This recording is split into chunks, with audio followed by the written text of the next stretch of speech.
The sunshine was back out at the start on day 2 in the Volta ao Algarve. A much more familiar picture and a familiar man for those who watched this stage last year. Magnus Cort, who won on the mountain at the Alto da Foya. This time racing for a new team.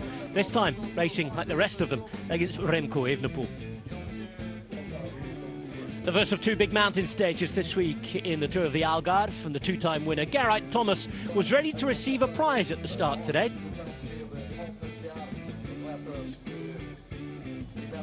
That came from the organisers and was due to his service to the sport over the length of his career so far. Sepp Kuss will be coming back to Portugal for the Vuelta, which starts here in August. A Lisbon start as he begins the defence of his Vuelta a España. The F Education Easy Post looking to try and win this stage again, but they're going to have to do it with different riders this year. As you mentioned, up against Evenepoel, who has Mikel Landa now at his service. UAE Emirates have plenty of options. A new look team with new look riders. Antonio Morgado and Isaac del Toro, the next generation.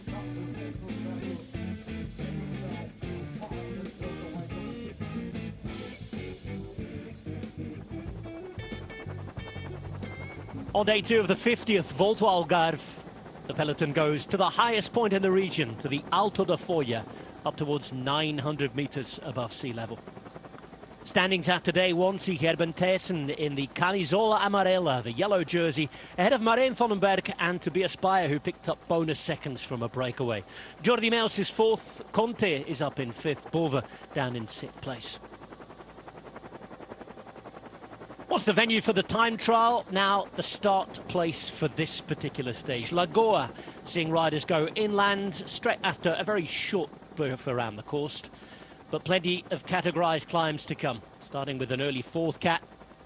A loop around the same area, left and right all day long. A couple of loops before we get to the finish as well at the Alto da Foya, the first category climb. One that often sees a bit of a bunch kick between climbers. Let's see how it works out today. 172 kilometres on the menu, and the weather closing in after this presentation.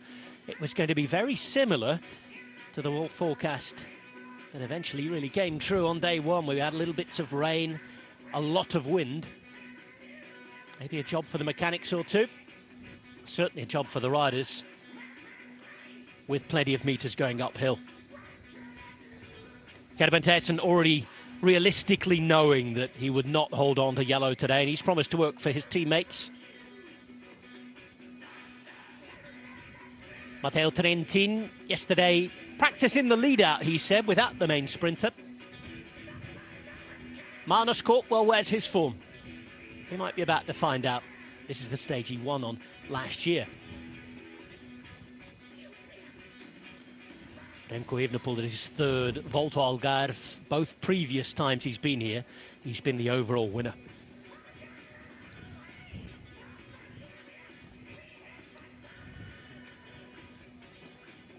Well, riders ready for every eventuality today in terms of parkour, terrain, racing and the weather. And a few of the domestic teams planning on how they get in the breakaway, that maybe at the start could be controlled by the man in the yellow jersey. His team Intermarché here for the sprints. They'll try their luck again tomorrow where that's concerned. They'll be trying today with Rune Hedegaards.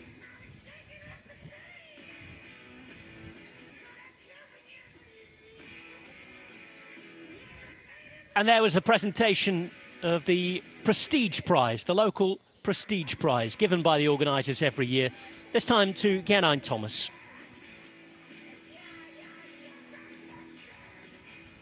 That in recognition of his services to cycling, the 2-time winner of this race in the past.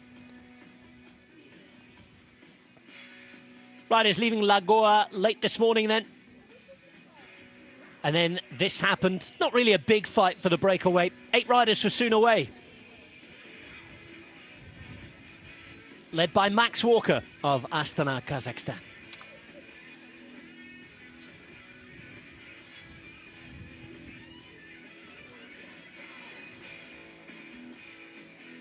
Well, hello. This is the scene that greets us at the moment at the top of the Alto de Folla. It's not particularly Algarve looking, certainly in a traditional sense when we think of the sunshine, the beaches and everything else. This is pretty wild weather up in the hills. 8 men in the breakaway at the start today. Max Walker, under 23 rider for Astana Kazakhstan development team. He's got a chance with the seniors and he's taken it. He's in the break in that turquoise jersey. Accompanying him in the breakaway today from UNOX Mobility, Martin Urianstad Bukker. And then we've got 6 riders from the Portuguese domestic teams, which is something we've come to expect in this race. Pedro Silva from ABTF Beital. Also Alexander Grigorev, the Russian from FAPL Cycling. Oliver Rees is a British rider in the yellow jersey, racing for Sabgal Anicolor. And there are 2 riders in the lime green of Tafer Ovos Martinados Mortagua.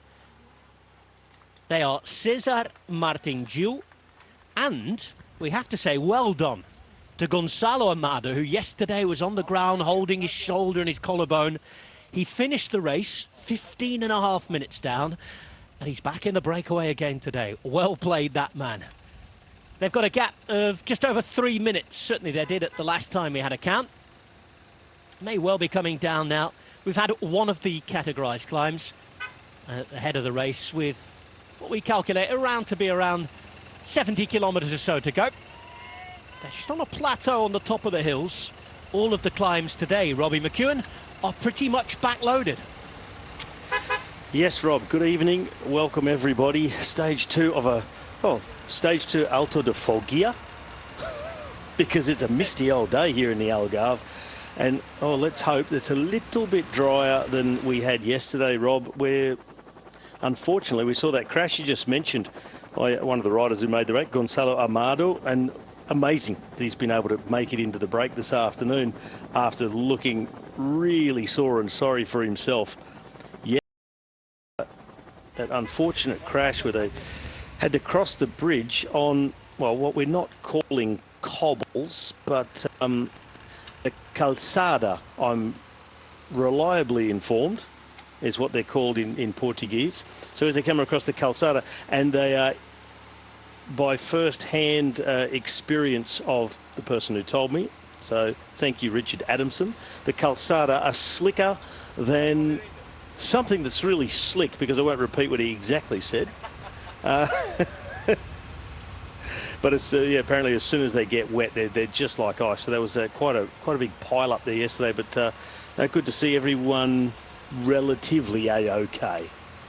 Well, it's past the watershed where you are, let's say. So at least you can think those words rather than uttering them at the minute.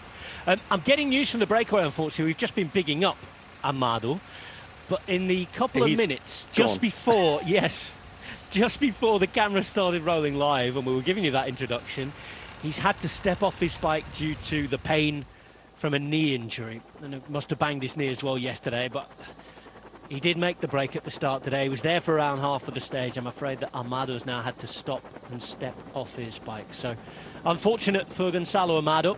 We've got a first shot of the peloton just coming around the corner there and winding through the hills. And as well as the ups and downs, lots of twists and turns on these roads today, Robbie. There's a lot of riders who are going to have to keep their heads on all day. Yes, Rob, I was just checking out the stage profile as well as the map, and that winding section where they come onto this large loop which takes them in a 360 around the climb of Alto de Folla, and it is so incredibly windy, that road. There is barely a metre of straight road. You'd only have to be 10 seconds up the road to be out of sight on the way it winds its way around. But I think after what we've seen last week and yesterday, the way that Soudal Quickstep have been riding the races in Portugal, the Figueira Champions Classic with Remco Evenepoel, who sits here in 5th position, nothing's ever out of mind, no matter how far up the road it is, because they are riding for their man who, to be honest, in the Figueira Champions Classic, he annihilated the field. A 50-plus kilometre solo break, rode everybody out of the wheel, and left other riders at the front of the peloton just shaking their heads as they watched him go. And they just know they're pretty much on a winner here if they can just do the basics. Well, the final climb, we've seen it many times in this race. The start of it is pretty difficult. Ramps are around 9%, but it gets easier. And it's the sort of climb where we see almost sprint trains for climbers at the top. We saw it last year with Magnus Cort fantastically winning. This year for Remco Evenepoel, interesting to see what will happen. It's his team that's working at the moment. There they are, Soudal Quickstep. A couple of Visma Lisa bike riders sat on the wheel of Remco Evenepoel, the little trekker towards the front. Ineos Grenadiers yet again, and well, the Intermarché team who hold the lead at the minute. They have Gerben Thijssen in the yellow jersey. He already admitted yesterday that he would not feel like he'd have a chance of holding on today, and he'd be working for Rune Hederrots, a rider who could do well in the general classification, he felt. This is the Soudal Quickstep team, Robbie, and it's a stacked one. Look at that, Catania, Evenepoel, James Knox, another climbing talent. They've got an incredibly strong team here. However, without a sprinter, but along with Mikel Landa, who this could be his first real opportunity to show his domestic qualities. It seems strange saying that about a guy like Mikel Landa, but that's what he's been brought into the team to do with Remco Evenepoel. And then, of course, the others, Peter Setti, a man who crashed yesterday at a nasty little touchdown, Wout van Heerlewe, and Louis de Vervaeke as well, rounding out the team. So a really, really strong team. Another strong team, and always on the go one way or another, is Uno X Mobility. And there we go. Interesting to see what they have planned here. They've already got one rider up in the break, let's not forget, in Martin Urianstad-Bucher. And this was the moment around this corner, as there's a message coming in from the radio there as to what's happening from other teams, Ineos Grenadiers. A long way from the finish here, Robbie. Long way to go, but I guess if you sort of see yourself with your back against the wall with Soudal Quickstep controlling things, you know what Remco did just a few days ago. You've got to come up with a plan, even if it's far-fetched, even if it's unlikely. Get out there and try something. It might not even be for trying to catch the break, go over the top and win the stage, but it could be as simple as setting something up for further down the track, another attack out of the group by the man they think can actually win this race if he gets a bit of a head start on Remco Evenepoel. So with that, we talked about that winding road. It is a real opportunity on this lap to set something up with an attack like this and form a springboard. So maybe something later for Andreas Leknesund, if that's not already him in second wheel, or is it? It is. I was just looking, I thought it was his start. I've had a look at the number. Didn't want to pronounce it until we'd seen him, and it is Andreas Leknesund being led out by Jonas Abramsen. Abramsen, who we saw in good form at the Tour de France, let's not forget, last year. And Andreas Leknesund is playing his card with 73 kilometres to go. Yeah.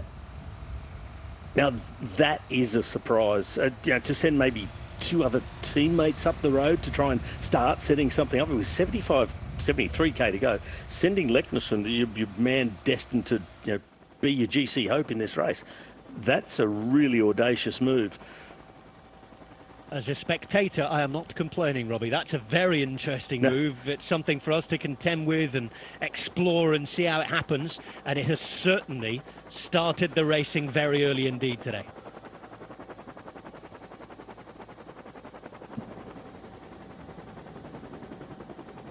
It is game on very early at the Volta ao Algarve.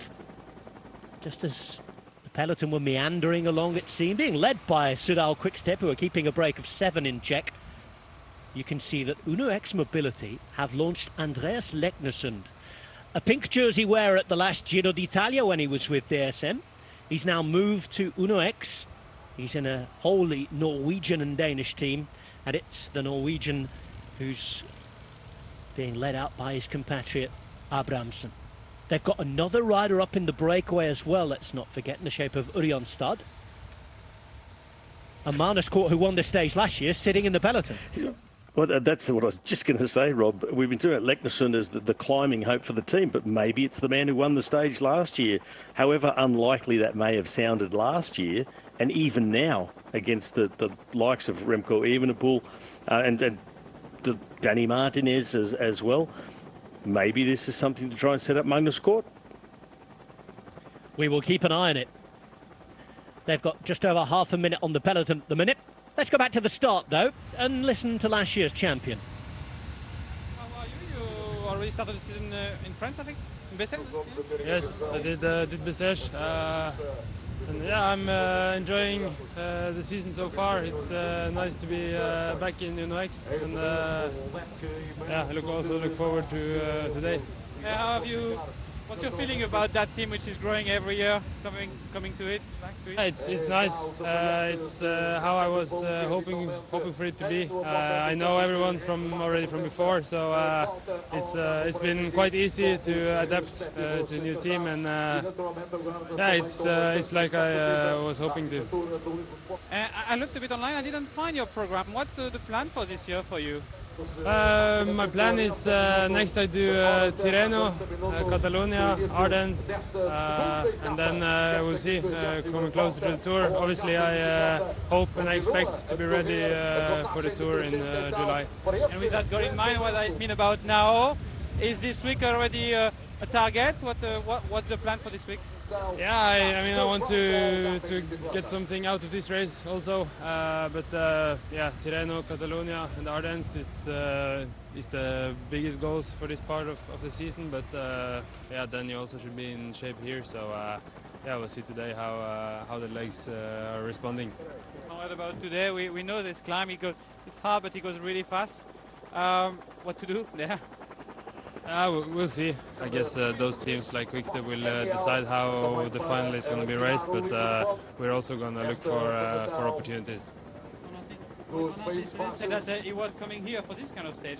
Do you think we could see Wout van Aert winning here today? Yeah, for sure. We know he can climb really well, and with some, especially also with headwind, most of the climb, it can also be not too hard pace. And then if it's a smaller group can sprint on the top, then it's going to be hard to beat. A good race. Well, it was good to hear from Andreas Leknesund there. Apologies, I had been told that we were going to hear from Danny Martinez, but certainly made much more sense to listen to Andreas Leknesund. He's now a good 2 minutes 17 seconds behind the breakaway. A couple of minutes, according to that last timing graphic, ahead of this group that's had to speed up a bit now. And you heard him just talking about how he's adapted or readapted to life at UNOX. It's where he began his career in the development team. He went to DSM for 3 years. He became a stage race winner at the Arctic Race of Norway. His home race, by the way, because he does come from the Arctic Circle, from Tromsø. And he's now back at UNOX. Robbie, I saw a picture of that man on social media in the winter, training outdoors in the snow in minus 24 degrees. This will feel like a summer holiday to him. He might just head out for a surf without a wetsuit after the stage. Some of the famous waves down in this region. Yeah, some people have it and some people don't. I mean, there were the riders who I used to race against when I was a neo-pro. I remember seeing Hendrik Redant pull up to the start line in sleet conditions, no arm warmers on, and gave a sort of a growl, almost like a lion's roar.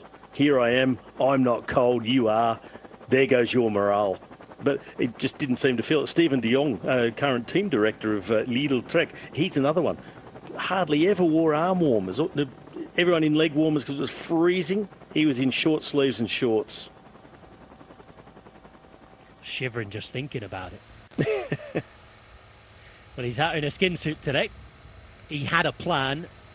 Sort of gave us a little bit of a wink to it there in the interview. But again, he could probably do and afford to do so because nobody really thought in their right minds that he was going to attack with 75 kilometres to go. But that is the plan. He's away trying something and it has to be commended whether it works or not. And leaving the work to Abrahamsen, just sitting in the wheel as much as possible. In fact, I've been looking away at a couple of other things in the meantime as well, but I haven't seen him come through for a turn on the front yet. Well, the 24-year-old just sitting there. He's won races at the highest level.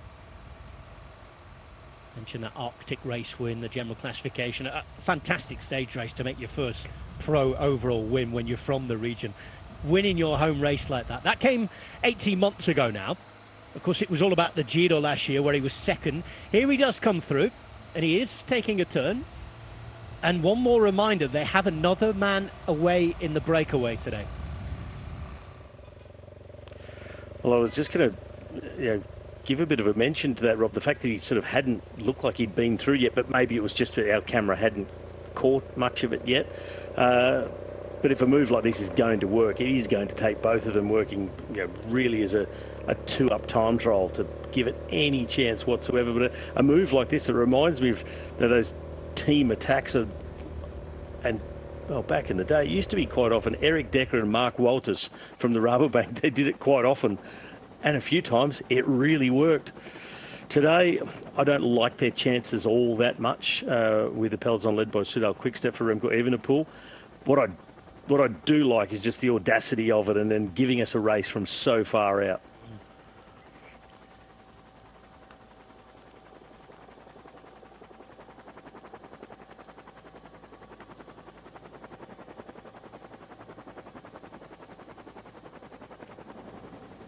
Soudal Quickstep continue to control. We're getting a 1 minute 30 time gap from the front to the chasers. Nothing here, and unfortunately, that's, I think, one thing we have to warn viewers who might not have been with us yesterday, that the time gaps weren't always, let's say, trustable. Yeah, Rob, at one point I saw the kilometre ticker at 57 kilometres, and I thought, oh, this is nice. We'll be done really soon. We'll be finished early tonight. And the next thing I saw, a couple of kilometres later, it said 68 kilometres to go. I said, OK, won't be quite as quick then. So, yeah, it can jump around a little bit. So please bear with us. It's a tough job getting all this technology to work in an area like this, in weather conditions like this, all the logistical nightmare that this sort of thing presents. But yeah, well, let's okay. 158 now between the first and second group, so it has already jumped around. Well, the fact they aren't trustworthy, that's the word in English I was looking for, by the way. Yeah, trustworthy, yes. Thinking in the wrong language there, sorry, Robbie. The fact that they aren't trustworthy is probably going to make it a bit more exciting. We don't exactly know, but we're doing our utmost to follow it for you. A lot of twists and turns, as you mentioned.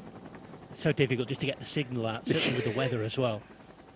It's also hard to do what we sometimes do, say, OK, we've just seen them, the two men, go around this bend in the road. We'll wait for the peloton to go through the same bend. Well, there's about 1 million bends on this section of road. It's just really hard to pick where anyone is on this landscape and the way the road winds its way through. But it is just absolutely stunning countryside. Beautiful for riding a bike. It's a... Back up to the front, and I think more eyes now on Martin Urian Stadtbucher. There he is, 157 on his back in the red jersey there for Uno X Mobility. Directed in the car, by the way, by Kurt Ola Arvesen today. And they do have a new boss, don't they, in Thor Hushovd. Look at that wind blowing again. And that's going to be pretty important when we get to the top as well, because there are some very exposed sections of that final climb to the Alto de Foya. Abrahamsen powering on.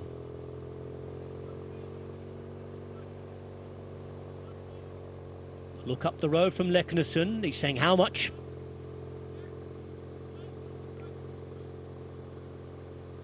What was that, 1 to the front maybe?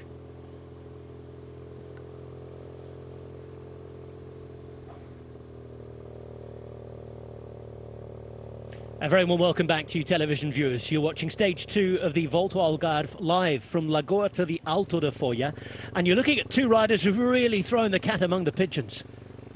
They're on their way to the front of the race, and it looks as though if these time gaps are to be trusted, and again there's a big if there,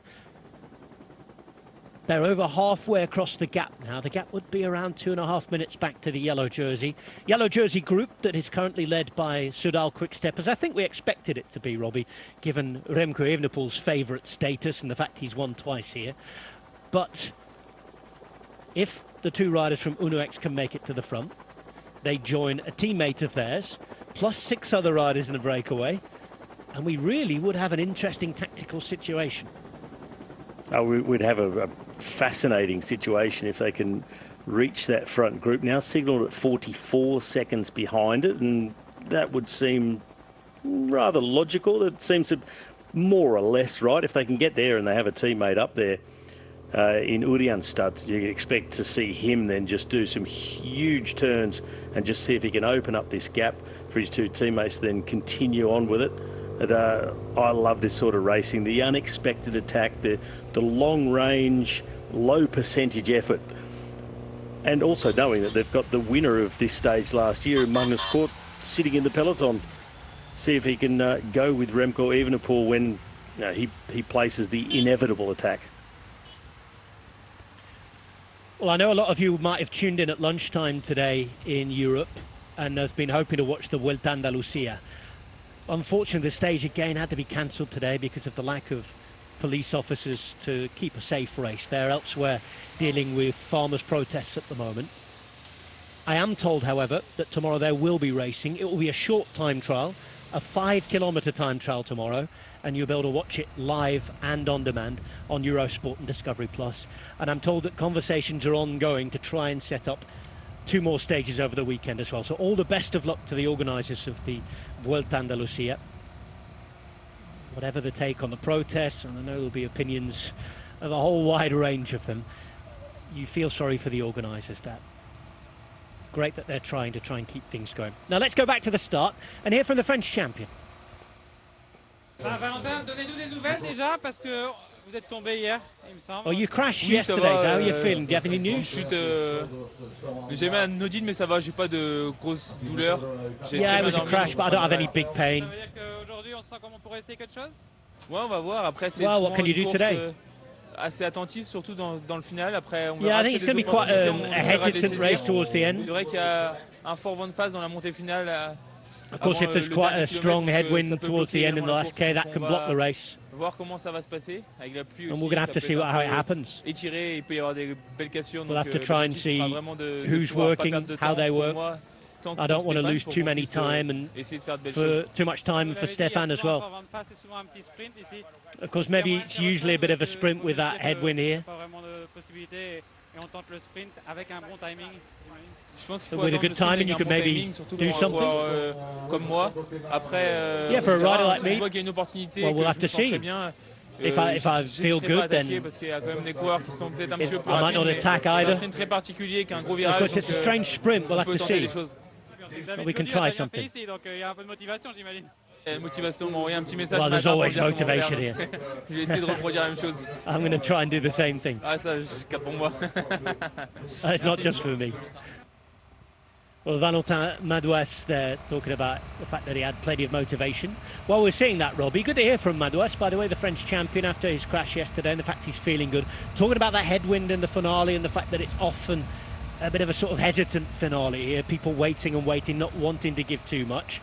We've seen these two giving a lot, and we saw the team cars a minute ago from the breakaway parked on the side of the road. They can't be far off now. No, like you said before, this road just winds so much. It's, only need to be 10 seconds or so up the road and you're out of sight. So they'll know they're coming, but they'll be thinking, oh, we just love to catch sight. Just give you that little bit more impetus to just ride your way all the way across. Their teammate now sitting at the back of the group. He'll be well aware he's got 2 teammates coming across. So Urianstad here, number 157. A few deep breaths coming up for him, knowing his teammates are coming, and there's a whole lot of work for him to do. Well, Urianstad just, as you say, sits and waits. 63 kilometres to go. Now then, contact. It'd be very interesting to know the gap from the break to the peloton. But look how that wind's blowing, Robbie. Look at just the attitude of those trees. They're almost bent over to one side. At the risk of having Dan Lloyd in fits of laughter, I think they're quite thin trees and really quite flexible, so maybe just exaggerating the wind speeds at the moment, rather than a really fully established forest of mature trees. There you go, Dan. I'm waiting for your phone to explode now. They've still got that extra little bit of work to do to make contact. Jonas Abrahamsen and Andreas Leknesson. Leknesson, remember, picked up the Maglia Rosa when he was second on that stage, won by Paris-Peintre at the Giro d'Italia last year. Similar weather to this, actually. So the weather at the Giro was slightly worse. You can see on the road that it has been raining at some point here today. –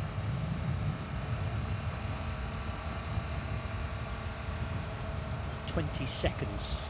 It's like a trustworthy gap from the breakaway to these two.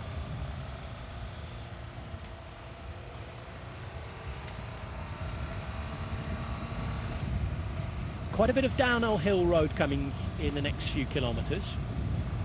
It's 10 to 15, almost 20 kilometres, barring a 3 or 4k false flat uphill are all downhill. And the fun really starts in the last 35 kilometres of this race today. We've got the third category climb to Alfers, another uncategorised climb after that. The second category, Pomba, and then we've got plenty of bonus seconds in the last few kilometres. Here we've had a little bit of an impasse, Robbie.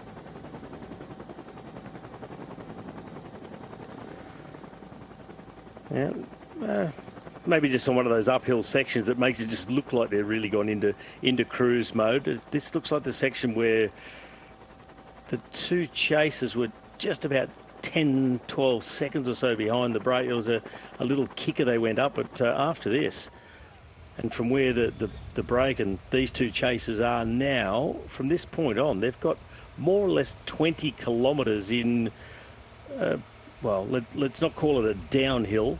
It's got a downhill in it, but in a line that's trending downward. So it's going to be a really fast section, this next 20k high speeds, and there the contact is now made.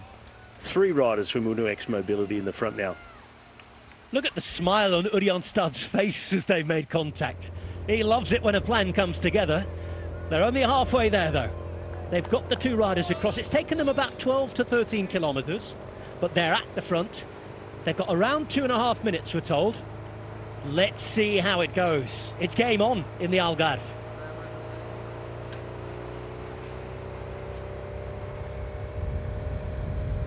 $60k's to go. The sun suddenly is back out. I can tell you it's windy, cloudy, misty at the top of the final mountain today, however. 8 riders became 7. They have now become 9. More importantly, there's one of the contenders for the overall general classification who's made it into the front group. Andreas Leknesson from Norway, back at Uno-X, has been helped by Jonas Abrahamsen, who rode the Tour de France last year and who was a really combative rider. He was the king of the mountains last week himself in Bessèges. Today, he and Martin Urianstad have a job to do. This is the shape of the peloton behind. Soudal Quickstep have been working most of the day. Into your crystal ball here, Robbie McEwen. What on earth happens now? No panic. If we know anything about Remco Evenepoel and his team, they're not going to panic. They're well aware of the situation, obviously, but they're just going to keep doing what they set out to do initially. Okay, there's a couple of fresh riders up there. We're still with 60 kilometres to go.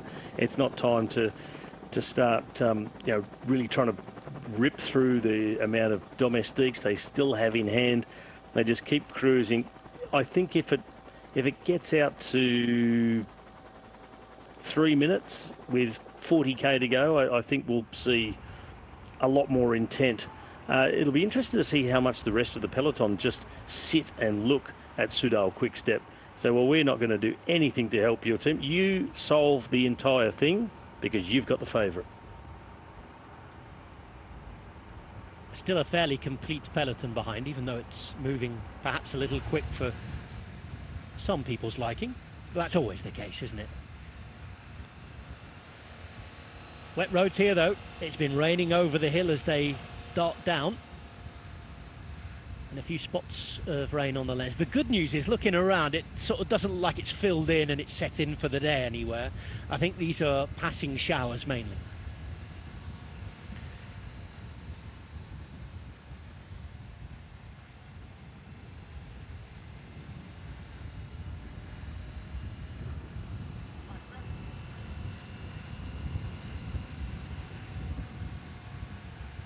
But Uno X look to have taken control on the downhill here, Robbie, and they're getting to work. Yeah, well, this is the other thing that was likely to happen. Once those two riders made contact at the front and had three from Uno X, the rest of the guys who are in the break, who've been here all day, will go, great, now it's up to you guys. We will take a free ride. You are the ones that need to drive this break from now on in. And they may give a few token turns, but I think there'll be a lot of passengers now in this front group, and just leave it up to Abrahamsen and Urianstad to really drive the pace for Leknesund, who'll have to do his bit as well if this has any chance of working. And yeah, I just think they'll have another 6 riders just doing a lot of sitting on.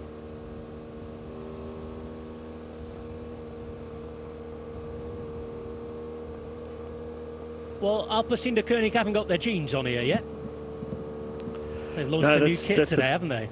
Yeah, big news of the day, isn't it? It's a throwback to what I remember watching, say, the early 90s Tour de France. Claudia Chiappucci, El Diablo, up the road in the Carrera denim jeans kit. Actually, I did a denim kit once for one of my Gran Fondos back in about 2000 and I reckon 14 or something like that. I did a kit with denim shorts and a denim strip on the jersey. It's back again. Yeah, absolutely love the look. What I perhaps don't love as much, I'm gonna reserve judgment till it's in competition, because the way they've put the sort of white band across the front, it looks remarkably similar to Soudal Quickstep, and it might yet be a commentator's nightmare, that one, Robbie, but on sole look, it looks a classy kit. I'm a fan. Yeah, I like it. It's pretty cool. I think after one season we will have had enough of it, and it'll go out of rotation for another 10 or 15 years probably. but whoever buys it, you keep it in the cupboard long enough, it'll come back into fashion. Ineos Grenadiers there towards the front. Let's go and hear from their man, Geraint Thomas. Geraint, back in Algarve, a race you really like. You came often. Yeah, it's a nice way to start the season, you know, a couple of sprints, 2 hard days and a TT as well, so a bit of everything, strong field, generally good weather, so good place to start. Feel okay, better than this time last year, but that's not too hard to be honest with the start of the year I had, but feel okay, good enough to sort of help the boys. I certainly won't be going for the win myself, but yeah, see what I can do for them. Not going for the win yourself today or for the week? The week. It's all about just working hard and getting some good intensity in. Today for Tom Pidcock, maybe? That's the plan? For Tom Pidcock today, maybe? The plan? Yeah, obviously it looks quite good. If it's a sprint at the top, with a strong headwind, it could be a bit of stalemate up the majority of the climb. But someone like Pipo might play into his hands as well. But we'll just see how everyone is on the road and see how we go. As we know, this year you will target the Giro and the Tour. What does it mean about your preparation, about the way you see your shape evolving during the year? Yeah, obviously I won't be racing too much before the Giro, but just some good hit outs, and this is the first of them. Thank you. Good to hear that from Geraint Thomas, and talking about what we suggested might be the plan yesterday for Geraint Thomas. He's already a 2-time winner of this race. Just building up, helping the team. Good to know that he's feeling better than this time last year when he'd been struggling with a lot of illness and things like that. Well, this morning he was presented with a special prize from the organisers. They call it the Premio Prestigio, the Prestige Prize. And that was to recognise his achievements both at this race and in the sport more generally. He joined a list of very prestigious winners. Cancellara's won it. Bona, Contador, Martin, Gilbert, Nibali, Christophe, local hero Sergio Paulinho, and also the recently retired DS, Hilaire van der Scheure. So Geraint Thomas picking up the Prestige Prize this morning at the start. Back at a race he loved, and just hearing from him there. And, well, not the only British rider in the race. There's a lot of Brits here this week. His teammate Tom Pidcock and Luke Rowe. And there are two British riders in the breakaway in the shape of Max Walker and Oliver Rees. And I've just been reminded by their now former sports director, John Mould, who works with Trinity, saying that they've both been with them for the last 4 years and really impressed with how they've gone on and been moving towards the pros. So good to see them coming through what's a brilliant development system being set up at Trinity, by the way. They're producing some top riders, aren't they? Both Rees and Walker coming into the professionals. Well, they've got 2.5 minutes with their 7 other breakaway companions, and as you were suggesting, Robbie, it's not a free ride maybe for them at the minute, but there's certainly more ammunition, and they'll be leaning more now on Uno X. Yeah, most certainly. Long downhill sections, they'll be able to let their legs rest quite a lot and let the Uno X riders push it on. And again, here at the front is one of the riders. It's Abrahamsson from Uno X who's pushing the pace. And they just need to try and encourage the rest of these breakaway riders as much as possible to keep doing turns with them and make them to believe that this is a real chance of staying away.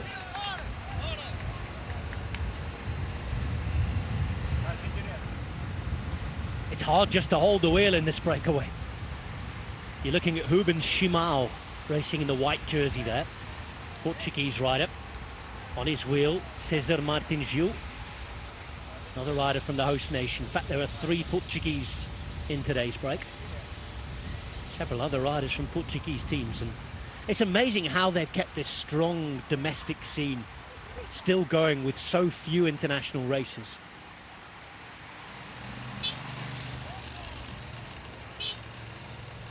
Well, here in Portugal there's racing this week, and across the border, finally tomorrow in Andalusia, we're going to have some racing, and you can join us at a 12:15 if you're watching in UK and Ireland, or if you're watching over on Max in the United States, very warm welcome to you.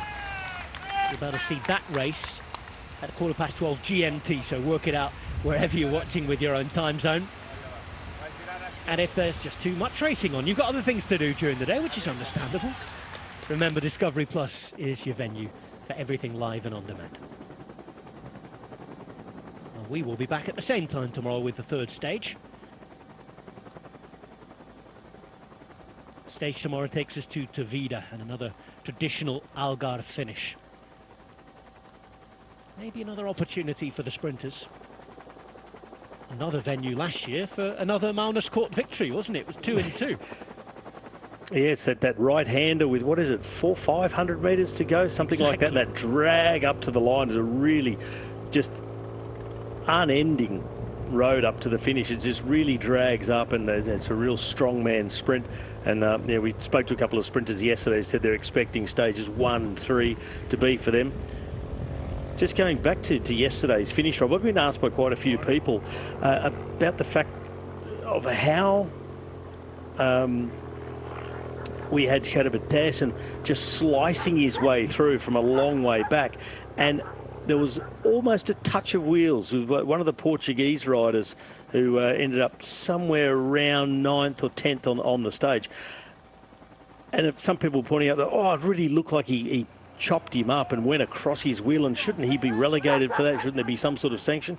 Well, no, when you're finding your way to the front and you're going through the gaps and there's a rider who is effectively going backwards, then it's their responsibility to make sure they don't hit the wheel when someone's riding for the win like that. And had he gone across him and brought him down, I think we'd talk about a different story, but he didn't, and so it stands, and it's all good.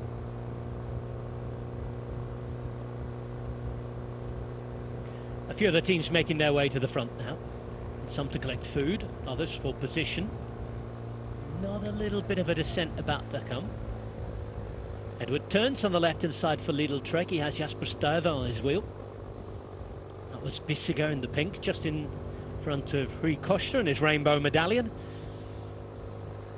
And on the right-hand side, Luke Rowe moves Ineos Grenadiers to the front. Smiling and chatting next to Julien Vermote.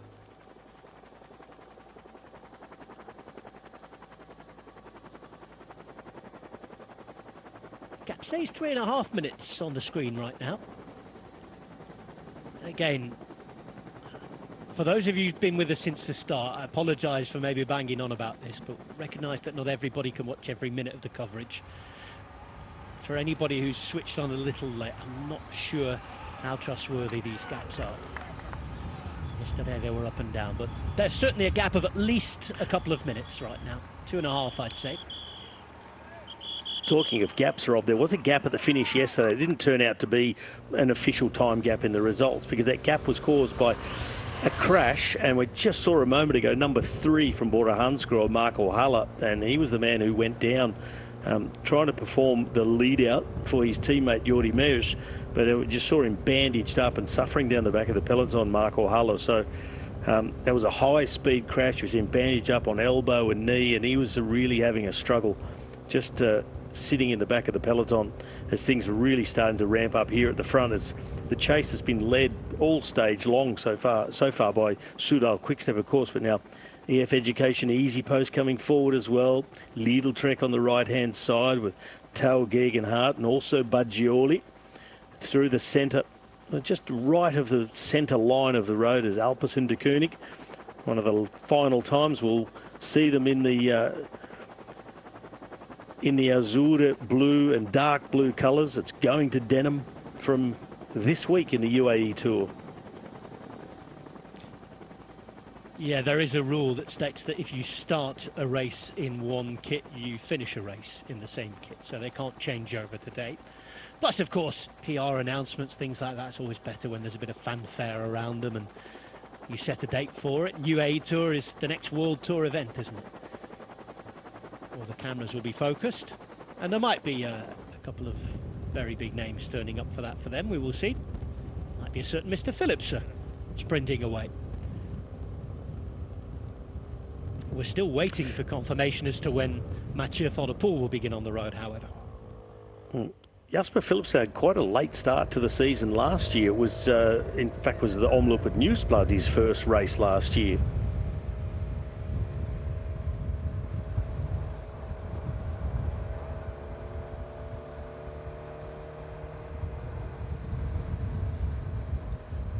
One of the 4 categorised climbs out the way around halfway through the stage today. At that point, we still had a pretty harmless breakaway away and a peloton that weren't too worried about what might happen.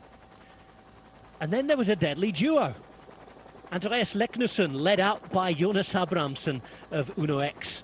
Already with a rider up the road, they've managed to make it to the breakaway that now is 9 men strong and have over 2.5 minutes of a gap over a chasing peloton. We're on a section of road where not too much can happen in terms of chasing down. It's ever so slightly downhill. Lots of lefts and rights and twists and narrow roads as well. But when we get to our next categorised climb, which comes in around 15 kilometres time, it's a 3rd category climb to Alferse, and after that there is no flat road. There's plenty of opportunity if you have the firepower to bring things back. However, will they be able to? And what is the finish going to look like? We know at the front that there's an opportunity maybe for a hesitant race, as Valentin Madouas termed it, and it's often been the case with a bit of a headwind. If the wind's blowing in the usual direction today, it will be strong, and it will perhaps deter the odd attack. You heard from Geraint Thomas saying maybe the likes of Filippo Ganna could hold on. We saw that last year, and he was up there as well. This is a finish mark with a big question mark hanging over it, and it's certainly going to be an exciting day. Robbie McEwen, still very difficult to predict what might happen. Yeah, exactly. As you said, we've seen a sort of bunch sprint of climbers at the top of this Alto de Foya in the couple of years gone by, but with the likes of Remco Evenepoel here, I doubt that it's going to be a group as big as it was last year. And even last year, just started to split at the very top, the sprint for the line. There was a gap of 2 seconds between, I think it was the first 4 or 5 and then the rest behind that. Tom Pidcock, he was just beyond that 2 second gap. I think it was the first 3 on the same time and then a 2 second gap. Pidcock was 8th last year. Rune Herrehoutz, who's also here, he was 6th. Valentin Madouas, he was in that top 5. So plenty of riders here who performed well on Alto de Foya last year. Well, there's another factor to take into the account as well, is the fact that there are as many as 16 bonus seconds available in the final 7.2 kilometres as well. We've got a late intermediate sprint today, just after the start of the climb in Monchique, which is the town where they climb from to the Alto de Foya. So we'll keep an eye on that as well. Remember, 10 bonus seconds available at the finish, 6 at each one of the intermediate sprints in this race. We'll keep an eye on that as EF Education Easy Post move to the front.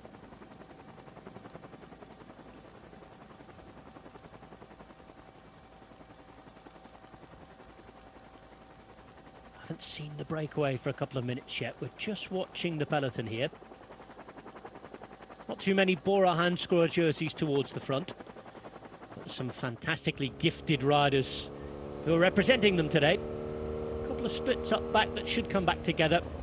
One of those riders representing them is a potential winner today. Here's Higuita.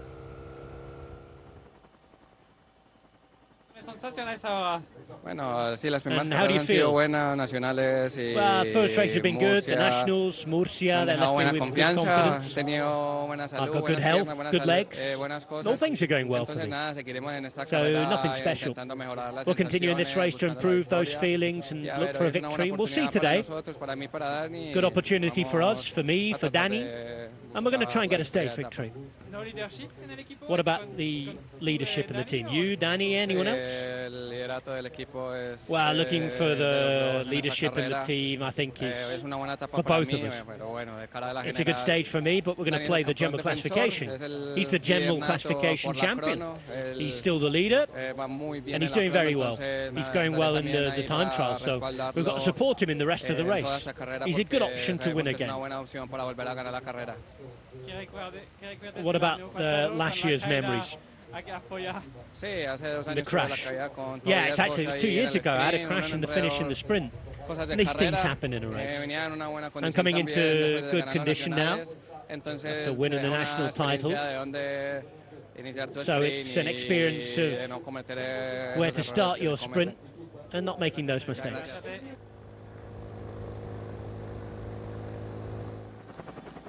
Sergio Higuita, bit of a quiet time really, considering how he exploded onto the scene, and I think if we're being fully honest, probably promised more than he's delivered.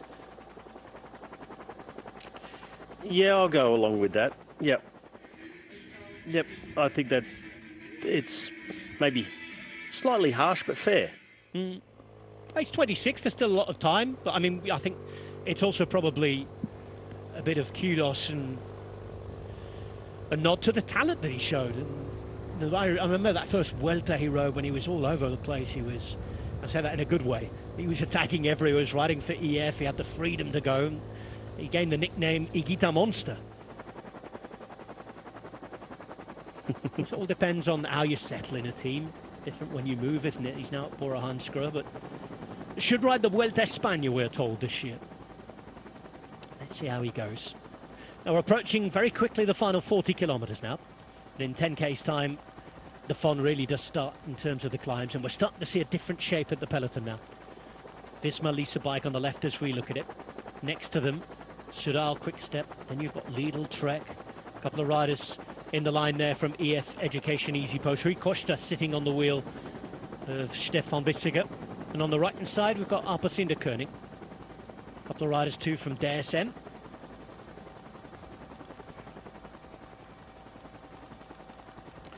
Well, Rob, we talked a lot about, of course, the Finnish climb, the Alto de Foya, but the two climbs before, the third category climb and a second category climb as well. The third category climb to Alferte is 6k long at 6%. The next climb, a category 2, 4 kilometres, all just under 4 kilometres, an average of 8.1%, maximum gradients of 16%. When you think it's also just, well, what is that, about 5k to the foot of the final climb from that second category climb. After watching what Remco Evenepoel did in the Figure Champions Classic a few days ago, I'm not going to rule out an earlier attack from Remco Evenepoel to then take the bonus seconds and hit the Foya on his own, knowing that after what happened the last couple of years, we've had mini bunch sprints at the top of the foyer. Maybe he wants to do some damage already on the steep sections of that Cat 2 climb, and I wouldn't put it past him. He loves a longer range effort. He loves a bit of a surprise, not sticking exactly to the script.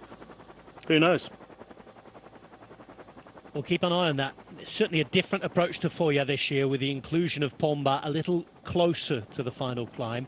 It's normally a little further away. I think the idea from the organisers is to make it more difficult, more selective. It's been slightly selective at the front in the breakaway because 2 riders have disappeared. We're down to 7 now. Rubens Shimao and Pedro Silva are off the back. I think they're still fighting to get back on, but at the minute we're down to 7, and you're looking at Alexander Grigorev there, racing for the long-time FAPL team. They've been in and around the Portuguese peloton for a long, long time now.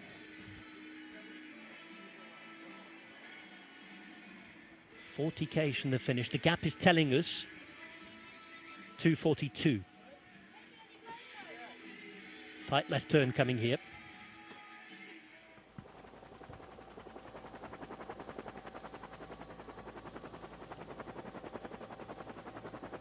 Absent from the front of things at the minute are the white jerseys of UAE Emirates. Yesterday we talked about their young opportunists, the likes of Morgado, Hirschi, Del Toro. Of course, Hirschi's been around a while, but still got plenty of miles left on the clock. Isaac Del Toro, though, is one of the new kids on the block. We saw him in fantastic fashion, making a brilliant debut down under. He's the winner of the Tour de l'Avenir, and here he is talking today. Isaac, of course you kicked off your pro career with a really nice way. Tell us a bit how it has been for you this beginning, realizing what you were capable and everything. How have been these first weeks of pro riding?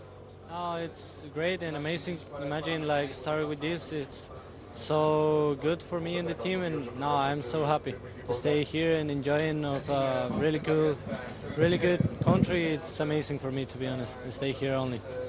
I mean that you come today as a leader, a possible winner for this uphill finish today, because it looks like it could suit you. I don't know. We will try to do it better and better, but you never know. But of course we try, yeah. And what do you expect from the others too? We know Foya it's always really controlled, it's really fast. What maybe your sport director told you? What do you have in mind? The sport director told me enjoy it and make your best, and yeah, that's what I do today. It's hard. So it's all about enjoying, because starting like you did, there's some expectation with you. So do you feel some pressure, or are you all relaxed? And No. I'm relaxed, but like a John Ryder. I don't want pressure, and it's my first year, and I try to enjoy only. I don't have like the pressure as a leader or something. No, it's to keep fun and enjoy the ride. Yeah. Thank you. I know that riders are always going to say that to take pressure off themselves, Robin, but is there an element of truth of that, keeping it fun? You've got to keep it fun, and we see some of the greatest riders in the world. They look like they're out there having fun. And if you're in UAE team, I think the element of having fun and having a teammate like Tadej Pogacar, who makes everything look like fun, nearly absolutely everything, 99% of it, I think it's going to rub off on the rest of the team. He's a big example to the others, and it works when you're having fun, when you love what you do. The suffering seems a little bit more tolerable. It's especially more fun when you're dealing out the hurt. Well, let's see who'll be doing just that as we get towards the final hilly zone today. It's the only period of relative flat now, even though it is ever so slightly still up and down. About another 6 kilometres to the start of the climbing, Rob. So that 6 kilometres at 6%. That's where it really kicks off. Plenty of climbing left. I mean, more than enough to peg back that group with the riders from Uno X Mobility who are out on the attack.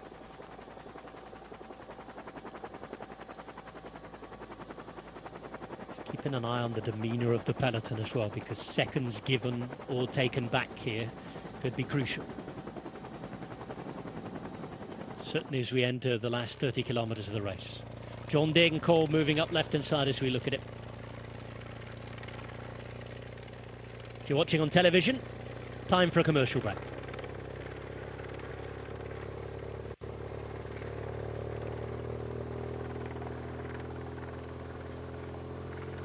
Here come Alpecin. Really curious to see how Quinten Hermans goes this year.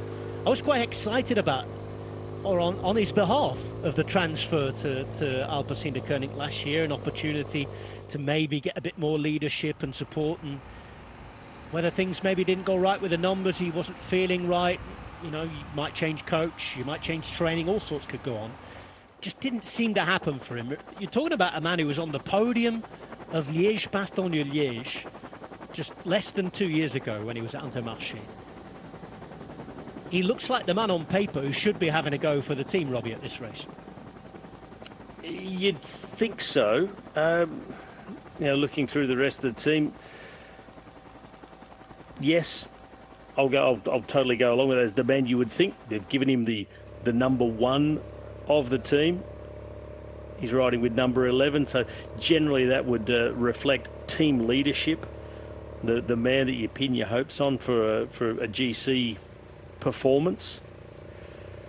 See if he's got it in him this early in the season. But yeah, after that podium performance in Liège-Bastogne-Liège a couple of years ago, you really thought, wow, here is one of the new stars, and we're going to be able to see, him really competing in these hilly, hard races when he's done what he did in Liège. But it just didn't happen for him. But as you say, it could be an off-season illness or injury, little things that just peg you back and you just don't quite hit the form. You find yourself behind the 8 ball for an entire season. Yeah, certain things that happen, and even talking to people off the record behind the scenes, you don't find out. There's all sorts that can happen as Uno X continue to try and make things happen. Abrahamsen just monstering his bite. He's a big, powerful man. And, well, the gap being signalled at around 3 minutes with 35 kilometres to go. Plenty of climbing to come, but that is a really good workable gap. For a guy like Leknesund, who, as we saw Rob in his interview, he gave a little bit away. He said, we're looking for an opportunity. Well, looking for an opportunity and doing what they did is it's sort of not like, a little opportunity presented itself, let's go with that. No, they really made it happen. It is a massively audacious attack that they've gone on. But to have nearly 3 minutes with 35k remaining for a guy like Leknesund, or is it 2.5 minutes? Not quite sure. But he's going to take some catching. Yeah.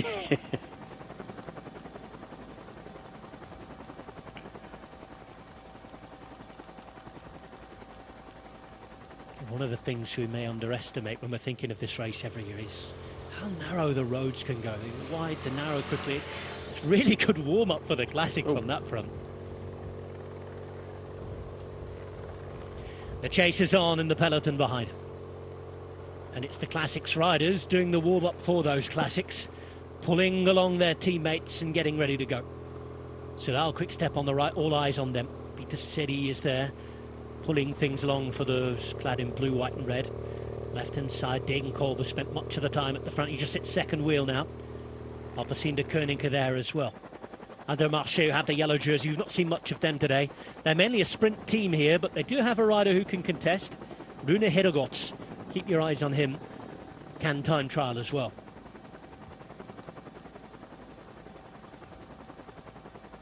We've seen a few riders from EF Education Easy Post up there as well.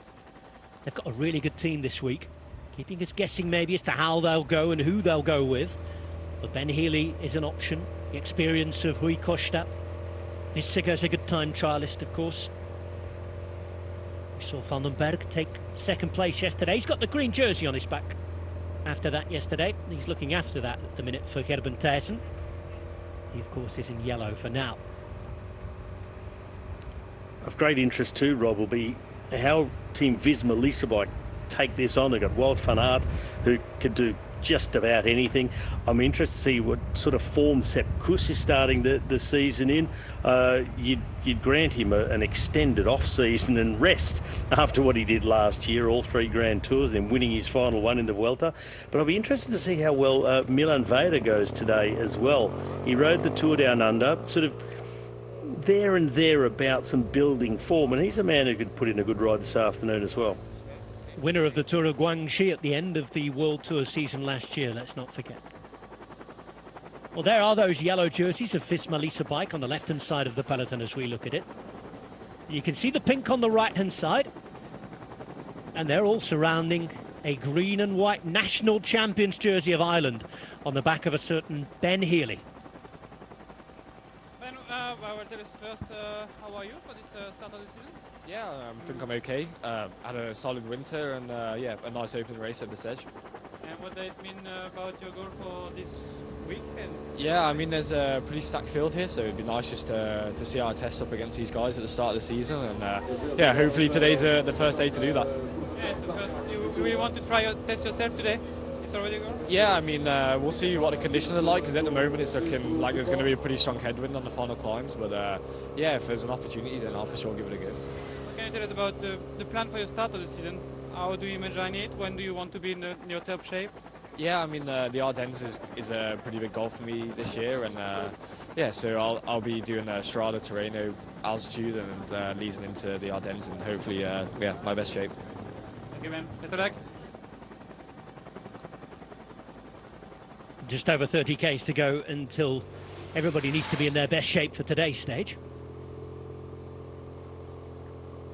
We're about to see the next rider from the breakaway court. That's Huben Chimal.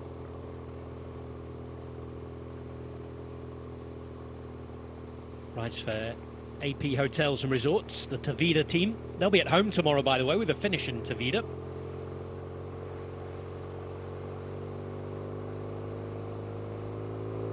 Chimal now caught. And the peloton looking like it means business.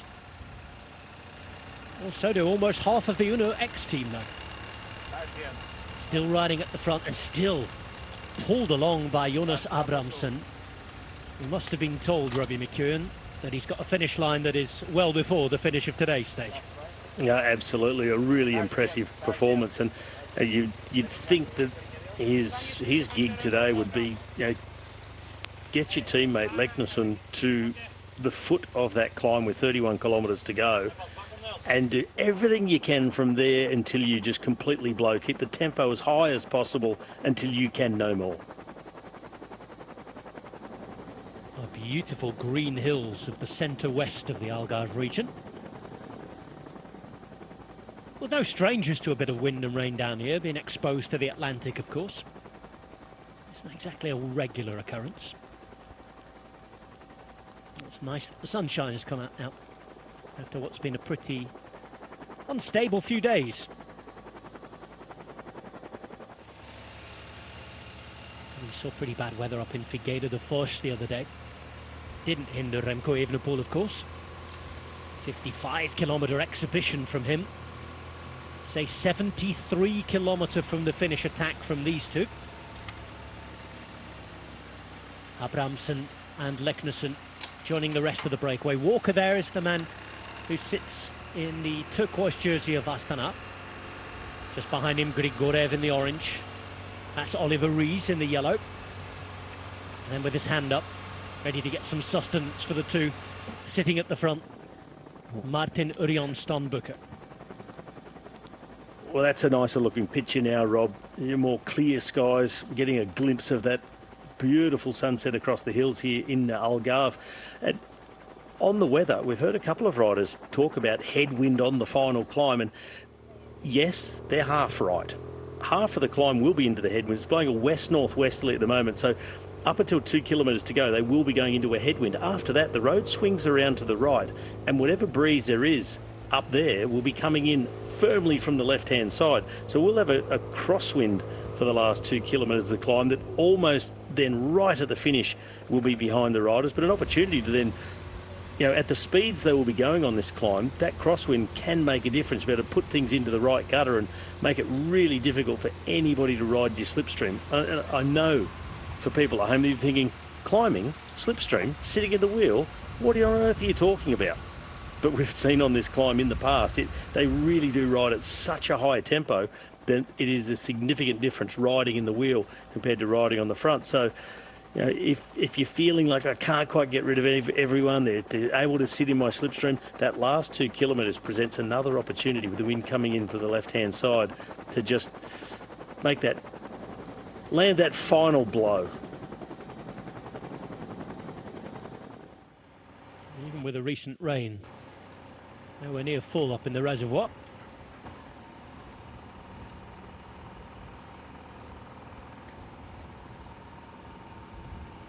And Robbie McEwen talking about the difference of this particular stage. Yeah, if you watch this and then you compare it to a big Alpine Grand Tour stage, it's a very different viewing experience. This is a peculiar uphill finish, and one that a lot of riders talk about because they know it well, because it often ends as it does end, in a group of riders. Always entertaining. This is Pedro Silva, by the way. He's the next rider who's going to be caught from the break. 7 still remain in front. Silva racing for Beital Firenze. Team that's sponsored by ABTF.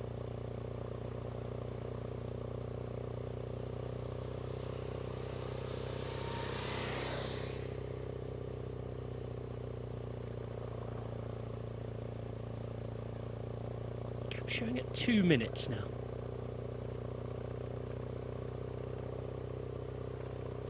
$30Ks to go, and this is the third to last categorised climb. Around halfway up at the leaders. This is just the peloton beginning it now. Climb to Alfersi. 3 kilometres at 7.2%. They're the breakaway riders.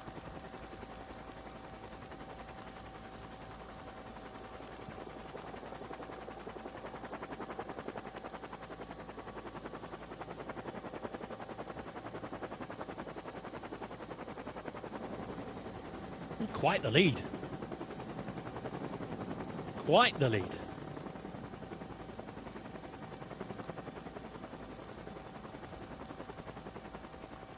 Certainly looks more than the 2 minutes that were showing a moment ago. It suddenly jumped out to nearly 3 again, and we're going to be guessing all week here, Robbie. Well, even looking at that gap on the road, Rob, looking at this climb and thinking, well, this peloton will be up where we saw the break in 2 3/4 minutes.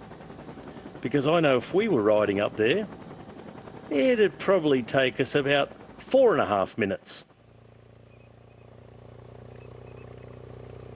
Speaking for yourself there, had another 5 on for me. This is Edward Turns on the front, just checking in. Jasper Stuyve and Theo Gegenhardt on his wheel. And it's a top trio at the front for UNOX. Led again by Jonas Abrahamsen.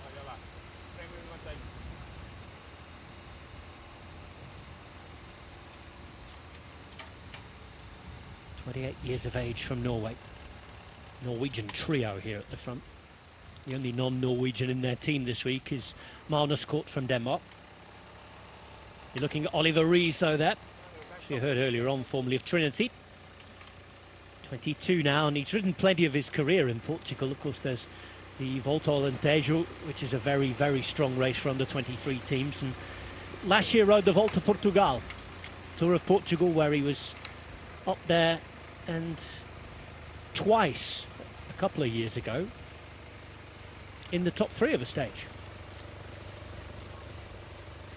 It's interesting actually that Tour of Portugal, for the Portuguese fans, Robbie, it's a much bigger race. Outside of the Grand Tours, you know, it's the longest race in the world. It's got a rest day right in the middle of it, Tour of Portugal. It's 2 weeks, no? 12 stages this year. That's been hovering around 10 to 12 days. Has been longer in the past, but yeah, there's a rest day in the middle of it, and it's a massive event in Portugal because of the time of year. That's one thing in the tradition, but this is the race that attracts the international quality, and in the world as we look at it, this is a more important race for cycling fans around the world to watch. This is Rasmus Tiller there, former Norwegian champion. Matteo Catania on the right hand side in the blue and white coming up to the top, and Julian Vermote doing his job in front of Wout van Aert.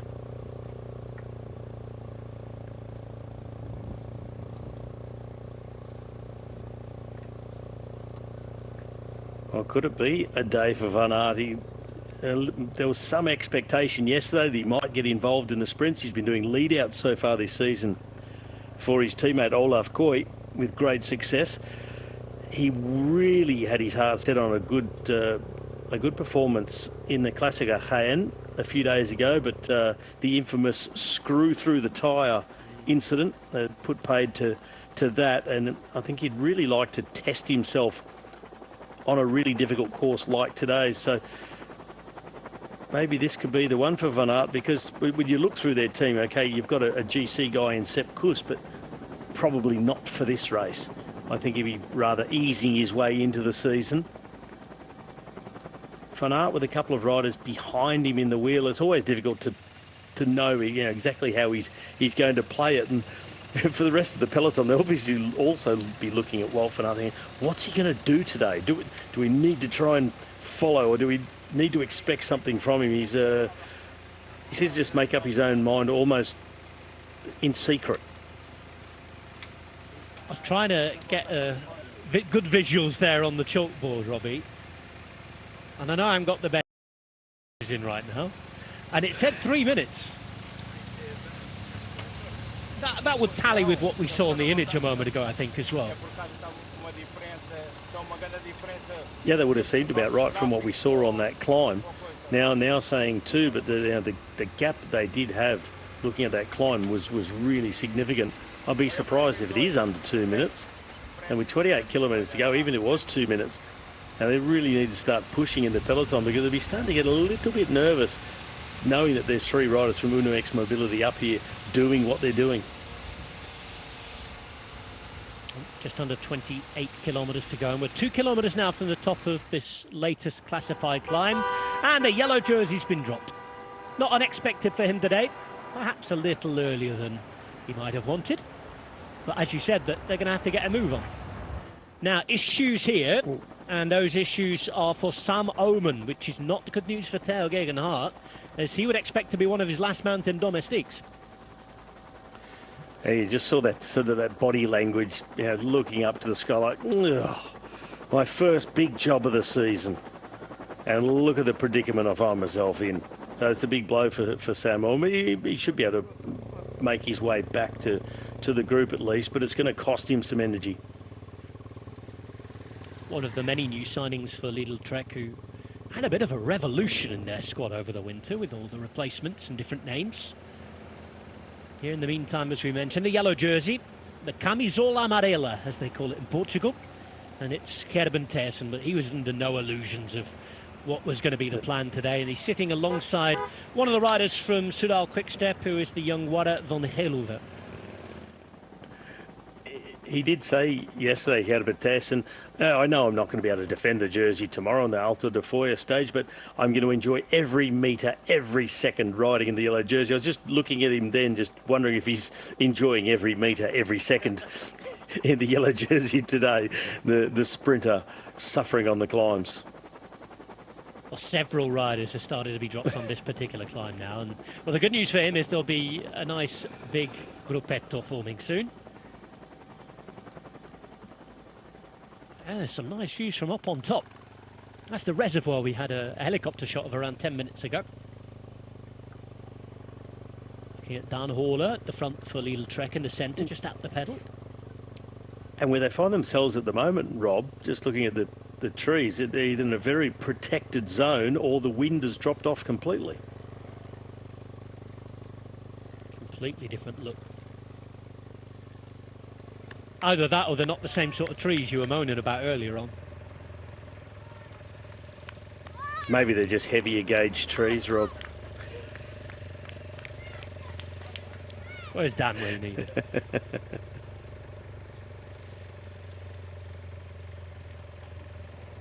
Well, Jonas Abramsen is a heavier gauge rider than Andreas Leknessem, but he goes very, very well up. And I think we remarked that at the Tour de France last year. He was in a couple of the breakaways and was climbing sensationally well. He's pulling this group along brilliantly too. I have to say, well done to Walker, well done to Rees.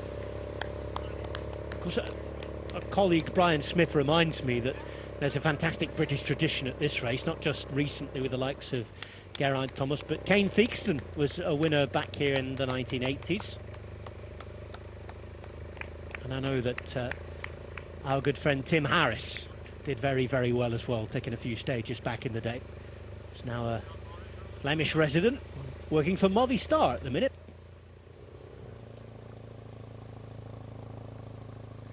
There's Van den Berg in the green jersey. Rui Costa there in the middle in his rainbow cravat. We're going to come up with so many different variations on that during the season, aren't we, Rob? Well, it looks brilliant. I mean, it certainly does. It certainly does look particular. They've done a great job with that kit this year. Fans of it. I'm pretty sure I saw online that it might be on sale soon as well. Now another rider dropped from the break. Down to 6 here now. Cesar Martin Gil is the rider no longer present. He'd been in the green jersey, representing the Taver Ovos Martinados Mortuagua team. And it's Urianstad who's taken up the pacemaking on the front. Now, just a few moments ago, he went past Abrahamsen, and Abrahamsen sort of looked to the side as if to say, no, I'm not done yet. I've got a little bit more in me. But Urianstad really making sure he keeps pushing the pace and holds that tempo. And you'd think now this really is the moment to really push on more, and even if it means dropping Abrahamsen, which doesn't look like he's going to do at the moment, but Urianstad really doing his share of the work. If you're Abrahamsen here, you're probably looking to try and survive until Palmbach, which is the big second category climb. Now then, there's going to be a real effort to go for the King of the Mountains points here from Grigorev. He's in the orange jersey there for Ifapel. Just goes out and makes sure he takes those points. They've got to keep it going here. There was 3 minutes on the chalkboard the last time. Grigorev takes the maximum points. Reminder that going into today, the King of the Mountains was the rider from Argentina, riding for the Aviludo Luletano Lule team. That's Tomas Conte. He's in the blue jersey today. That jersey presented to him at the end of the stage yesterday. As the gap yet again shows 3 minutes on the graphic, I think I'm more inclined to believe what we see on the chalkboard. Grigorev on 4 points from that one. Abrahamsen with 3. And the 2 going to Urianstad. Now this is the demeanour of the peloton behind. Interesting that Soudal Quick-Step on, the team pulling at the front. Most of this climb we've seen Visma, Lidl, EF, and on the left as we look at it now, Groupama. Stefan Kung sitting at the back of a 3-man train for them. Good time trial, an opportunity, if he's at his very best, to be up there in the general classification as well. First race back though, let's not forget. Yesterday was his first day back on the bike competitively since that awful incident at the European Championships where he had the crash. Somehow finished the race. Question marks about whether he should have done or not, of course. And valid ones too, more than valid ones. Oh yeah. It was an absolute shocker, I think, wasn't it? And thankfully I think it's provoked something to review in how those incidents are dealt with. There's a bit of movement here as the next rider from the breaks caught. That was Cesar Martin Gil, who we mentioned had been dropped. Luke Rowe coming up to the front. Arno Waller staying there. It just seems to me, Robbie, there's been a bit of an increase in pace in the peloton here. Yeah, a bit of an increase, but it's also just, it looks a lot like a battle for position, maybe a little bit more battle for position that does a chase of the break. And I wonder if they've just really underestimated this break, and the riders from UNIX Mobility, who are now over the top of that climb. They're on a 3-kilometre descent. Then they've got another drag that goes for about another 3 or 4 kilometres uphill before a sharper descent to the foot of the Category 2 climb. Lidl Trek really trying to establish themselves at the front and lead on the downhill, but are they taking enough off the break at the moment to make it a done deal that they're going to catch them? They're putting up a great fight. They've taken something back, I know that. That gap didn't look like the 3 minutes we saw before. Approaching 23 kilometres to go to the conclusion of day 2 in the Algarve. It's a typical conclusion, one that we've seen several times. Alto de Foya, this is going to be the same old story though. That would mean a bunch of 10 to 20 riders coming together in a headwind, a late move maybe, hopefully without the Igita monster crash we had a couple of years ago. Will we see the likes of Magnus Corton, a fast man who can climb again? I'm not sure. We will have to see. We've certainly seen a different approach in terms of the breakaway, though, because there's a general classification contender who's gone out in search of glory and went out in search of glory with 73 kilometres to go.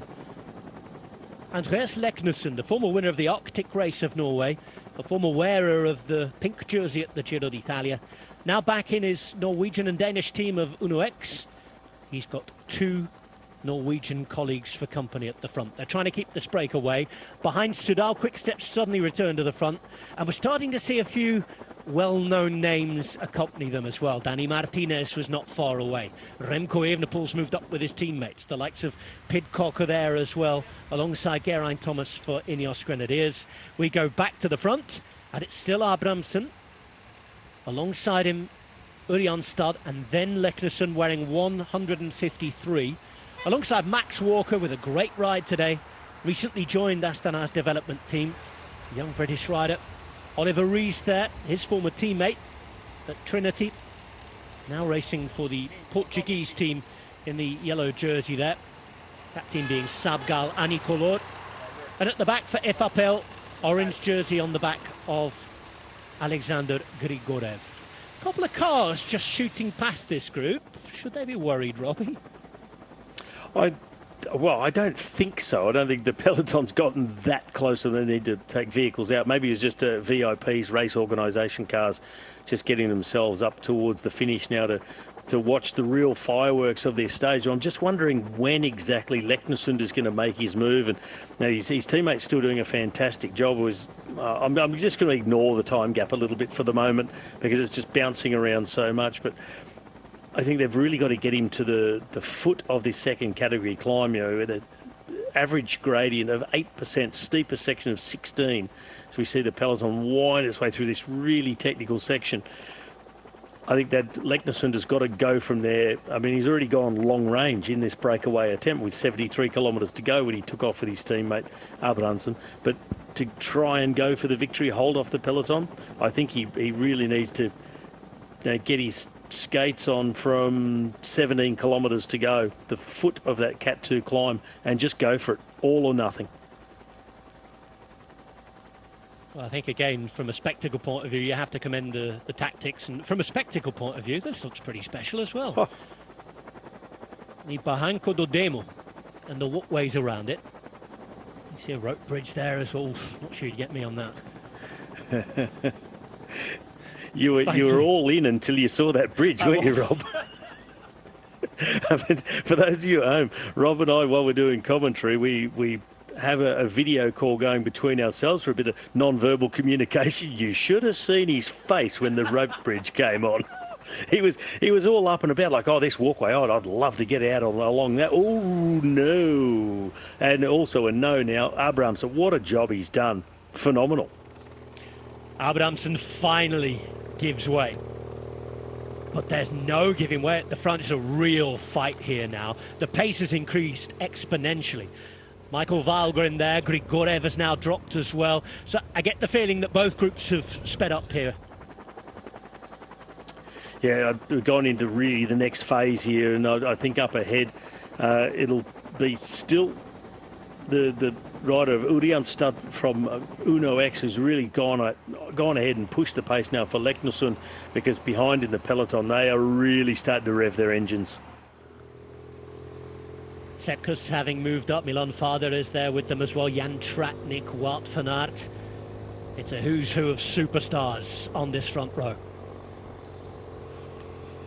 Ben Healy there, just on the wheel of those from Visma Lease Bike. Healy's teammate Valgren, former Danish champion. So good to see him back. He's on the left in the pink jersey. Gets the calm down signal. I think after what he's been through in the last couple of years, he'll do what he damn likes. 4 riders Matteo left. Trentin. And this is Ørjan Stad who's pulling along. Now we're getting a new gap of 1 minute 33. Rees still remains. Max Walker. And they've given him the American flag there. I can assure you he's from Great Britain. He also changed his first name for some reason. Yeah, Gregory, but it's still Max. No. He's pedalling brilliantly. 20 k's to the finish. A look around from Leknessund.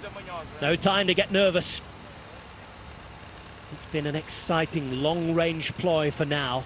Is there a chance to finish it off? Right turn here. And they're about to go downhill again. Yep, another 3-kilometre descent. Nice quick one too. Gradients of 8, 9, 10% downhill. So looks to be another technical one. So this will be also a race within the race in the peloton. Not only to keep taking time back off this breakaway, to position your GC hopeful at the front, keep them out of trouble. These winding roads, a little bit damp in places, and we've seen that over the last few days with the Soudal Quickstep always keeping Remco Evenepoel right at the front, but at the moment it's the intensity of the race has been pushed away a little bit. Arnaud Démare, who missed his cue yesterday, trying to help the team here by keeping them towards the front.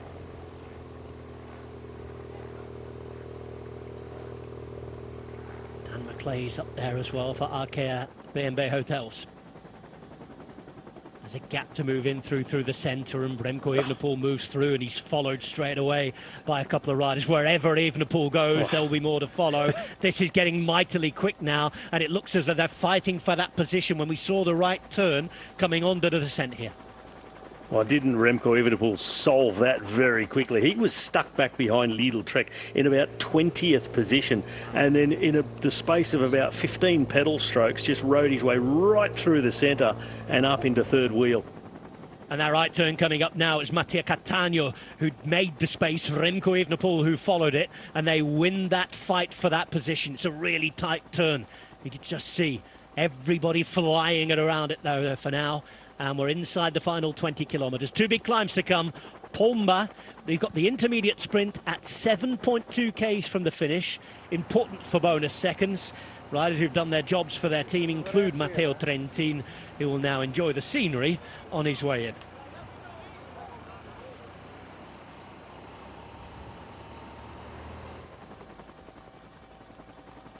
Somewhere hidden in the woods, the very best in the world. It's a great lineup this year at the Val d'Algarve. Chasing an ambitious breakaway. Andreas Leknessund still the main man to watch in it. Visma Lease Bike have 3 of their riders at the front, including Wout van Aert.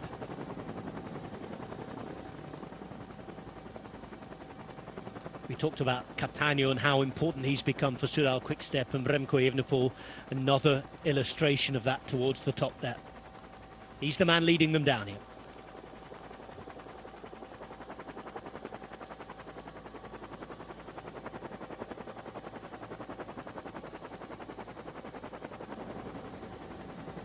You mentioned it being a short, steep descent, Robbie, and they begin climbing as soon as they're to the bottom. And the breakaway are already on it. The second category Pomba climb is next up. It's Walker. And the steepest sections, Rob, come right in the beginning of the Pomba climb as well. They come out of the bottom of this descent, and that's going to be a real leg-snapping start to the climb. They go straight up to the steepest gradients, it's 16% within the first 500 metres of this climb. Well, this is Rees, who's starting to struggle a little bit now. It's understandable, he's been out there all day long, and Oliver Rees may be about to lose contact from the breakaway.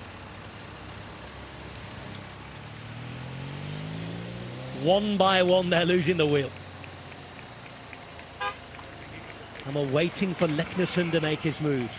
He starts to power on from the front now. He's into 17 k's to the finish.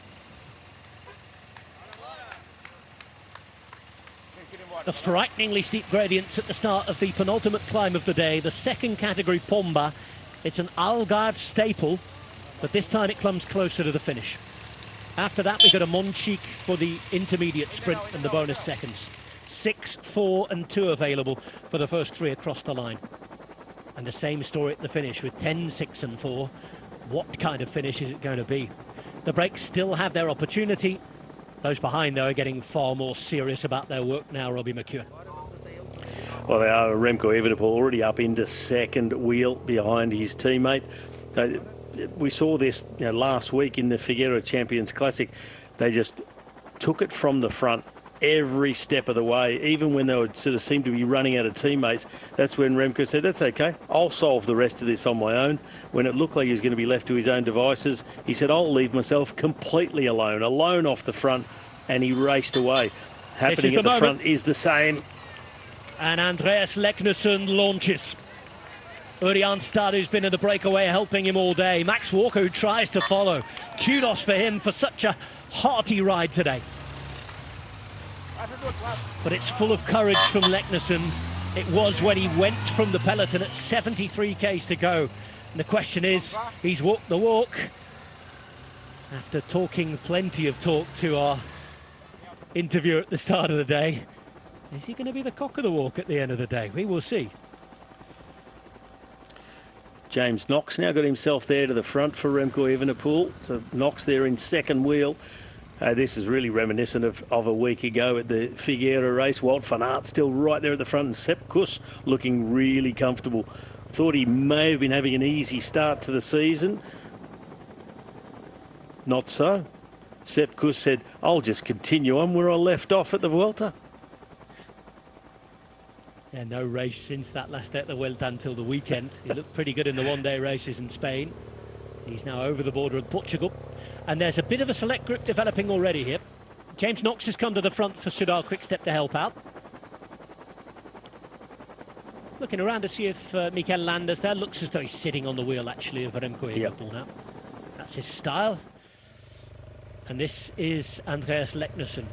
Hat off to him. Can he finish it off?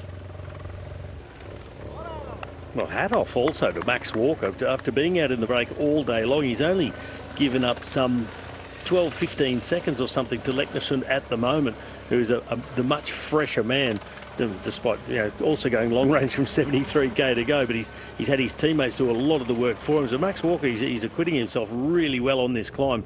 But Leknesund, this is reaching out to see if he can hold off this chase led by Soudal Quick-Step.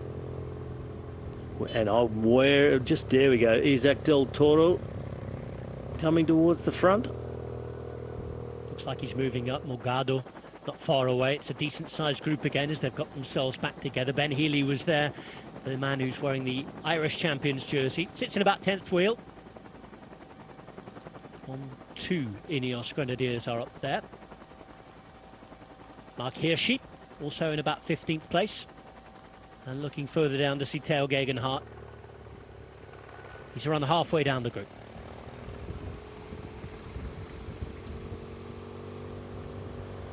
Valentin Madouas remains.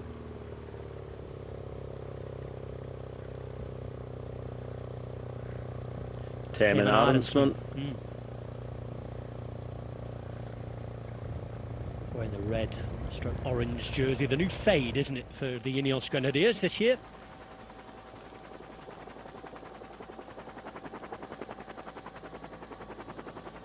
Two Bora Hansgrohe riders towards the front who look like Martinez and Higuita. There's another towards the back of that group. And this, unmistakably, is Andreas Leknesund.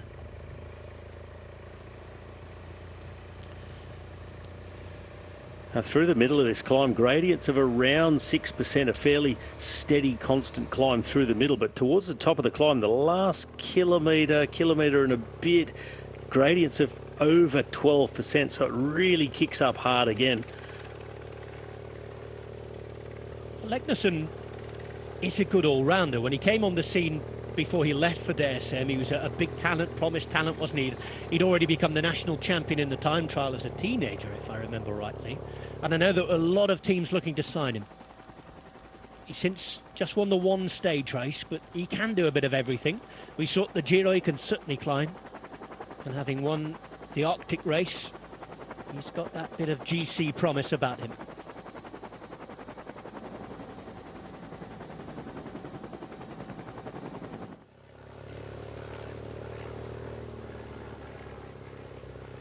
Evenepoel now sitting on the wheel of Landa. It is the two Colombians for Bora Hansgrohe. Just have a look at the defending champion Martinez, who won when he was an Ineos Grenadier last year, and Sergio Higuita behind him. Time gap we are getting is 1:15 at the minute. Still considerable, given the fact that we're 15k from the finish.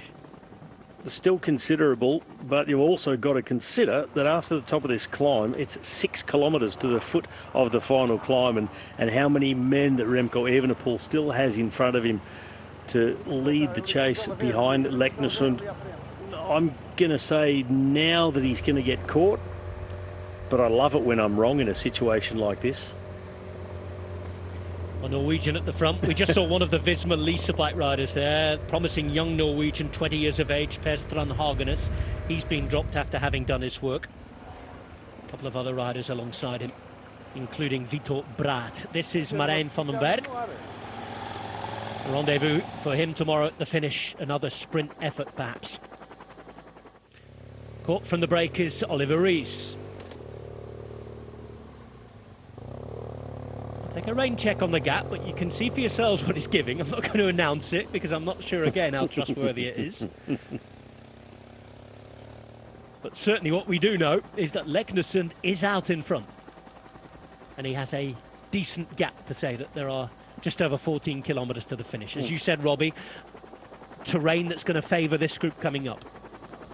Yeah, there's still plenty of riders left to do their big final turns and then help in the chase and assist on bringing this gap down and pulling him back into the fold with 15 kilometres remaining. 6 from the top of this climb to the foot of the final climb. And a group here of some 35 riders, I would guess. Rikosta out the back as well. It's all for Ben Healy, it seems, for EF Education Easy Post. There's another 2 pink jerseys, pardon me, alongside him here.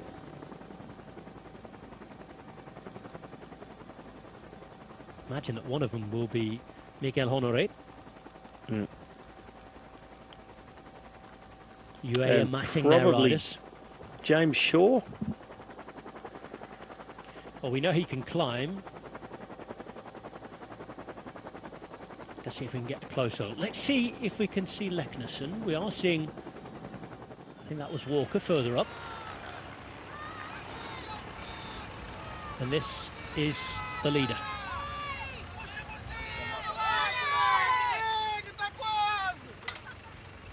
Nearly there, the shouts.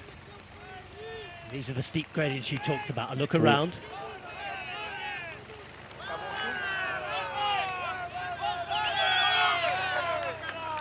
Well, they're enjoying the show he's putting on. Is it going to be a victorious one? It's still a big ask for Andreas Leknesund, but the tactics were brave. The execution, well, that's another thing entirely.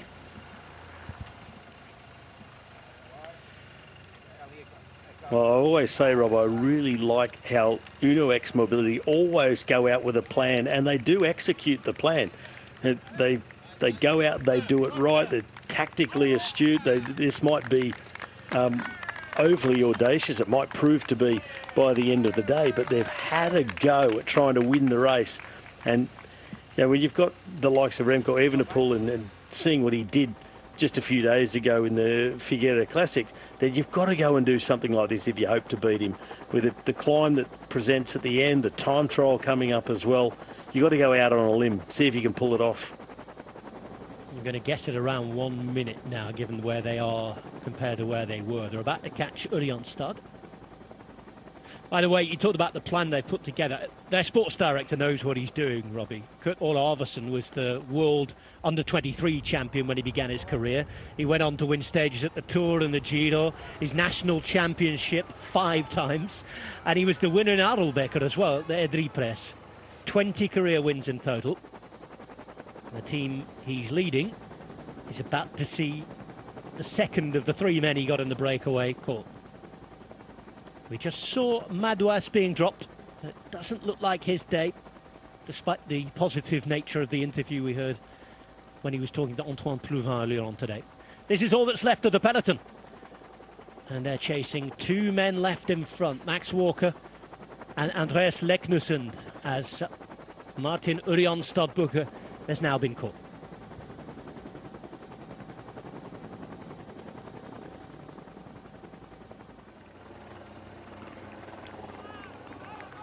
this hurts. Riders out the back already, Max Schachmann being one of them. Gardner as well. Geraint Thomas. Both riders out of contention to contest the finish. We saw Madouas being dropped, Rui Costa dropped as well. This is the leader. Very short descent. There's one little kicker, another little bit of downhill, and then the intermediate sprint. That is his first finish line, to take 6 bonus seconds if he can. But it's all about trying to take the win when they've gone as big and as long as they've gone today.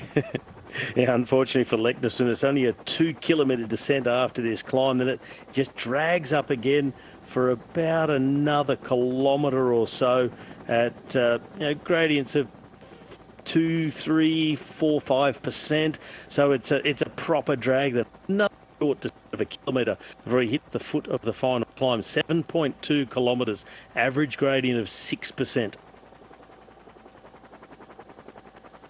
They're twisting left and right, flying down this hill at the minute.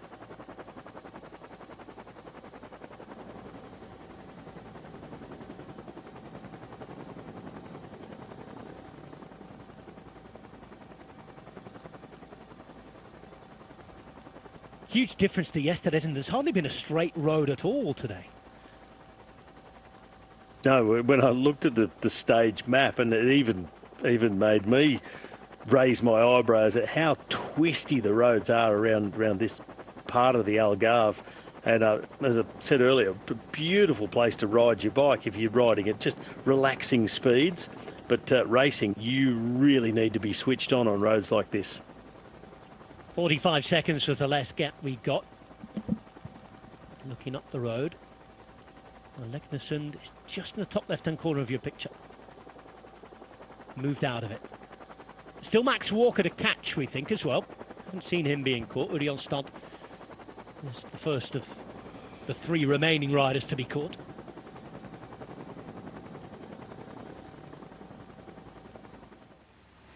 Here is Leknesund. That little lump that you mentioned, Robbie. Confirmation of the 6 points he took in the King of the Mountains competition. But he wants something bigger than that here. That's not his aim. Chance to be aggressive, be creative, look to do something heroic. Win the stage and take the lead. That's what they were aiming to do. Still a big ask. Certainly with this lot chasing them, and now 10 kilometres to go with the final 7.5k climb all the way to the line still to come. And a reminder that for the first half of it, at least as you were saying, Robbie, the wind is howling too in your face. Yep, headwind breeze on the first part of the climb until 2 kilometres to go. And then the wind's going to come in from the left, a crosswind on the climb. Just give the opportunity to ride it right into the right-hand gutter if you're trying to put the pressure on. Take away that element of advantage for any rider behind in the slipstream. Seems just ridiculous to say, doesn't it, Rob? Put him in the gutter on a climb. Use the crosswind on a climb to split the bunch. But and that's just how fast these guys are going. And the type of climb it is. It's average gradient, almost a really constant 6% on this final climb. So the likes of Remco Evenepoel at 6%, they'll be riding up and around 28, 29, even 30 kilometres an hour at points. Nils Pollitt and Baroncini in here. There's Eriksson as well, Madouas, and it's Geraint Thomas who's working hard to try and limit the damage for Filippo Ganna. Ganna last year was up there on this stage. Problem is these lot are chasing with fury now. It's a very different look to the stage than the one we had last year, and I think we mentioned earlier on the organisers wanted it to be a bit more selective, and you've got the slightly changed parkour plus the fact that we had that attack from somebody like Leknesund with 75 k's to go. Yes, the pressure's been on from a lot further out with a lot more climbing back to back to back, and really bringing out the best of the GC riders, the more purer climbers getting terrain they really like. But having said that, you still got a Wout van Aert who's been riding around fifth, sixth wheel the entire time, looking incredibly comfortable. I don't think we would be surprised, would we, if you look down at the results at the end of this stage and he'd been hanging on and popped out to win. No, I'm never surprised at anything he does anymore. We shouldn't be, even though he did turn up saying he was not riding for the general classification here this week. I guess a lot will depend on what the result is today. Final mountain stage is a shorter climb but a steeper climb to be taken on twice. Remember the Moyal, that's on Sunday, but before then we've got the time trial. Something else that will play into his strengths. And tomorrow's uphill sprint. Now then, this is the Filippo Ganna group being led by Geraint Thomas. And this is what they have to close if they want to get back in. Down towards the town of Montjuïc. It's the bottom of the final climb. It's where we have the intermediate sprint. You're looking at Max Walker on the left-hand side, just coming around the bend there. He's still out there, still fighting for everything. And the peloton are yet to catch him. What's the gap that Leknesund has? That's the question, because the one we've seen on our screen has hovered between half a minute and a half in the last couple of moments. This is Leknesund. He's coming through town, and he is going to take, in just a moment, the 6 bonus seconds. Intermediate sprint will go his way, but what will happen with the stage? There's still a lot of road to the finish, in a town that any rider who's ridden this race knows well. It's the bottom of the Alto de Foia. It's Montjuïc, up in the hills, in the back country in the Algarve. It's beautiful when you look over to the sunset to the west here. It's not going to look so pretty with the legs empty and racing to go on this final climb. Mattia Cattanèo's done a great job for Soudal Quickstep. He has Knox on his wheel, Lander after that, and then the team leader, the Belgian champion, Remco Evenepoel, who's turned up to this race twice in his career before and who has won it twice as well. Walker is about to be caught.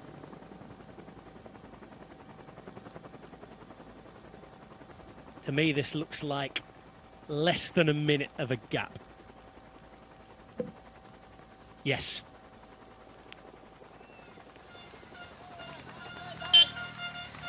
.2 kilometres to go from this point and this green banner. Intermediate sprint, bonus seconds to go for Andreas Leknesund. He takes the 6. What else is he going to take? He's looking around a lot here for my liking, Robbie.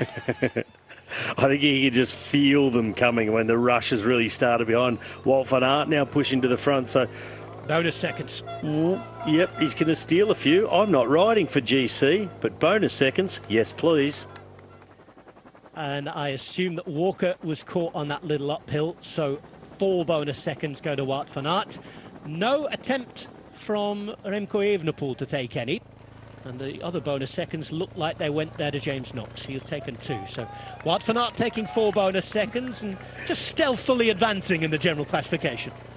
Yeah, just cruising forward. But the fact that Remco Evenepoel was really not interested even in grabbing 2 with just a slight effort maybe is an ominous warning. I don't need bonus seconds. Watch what I'm about to do.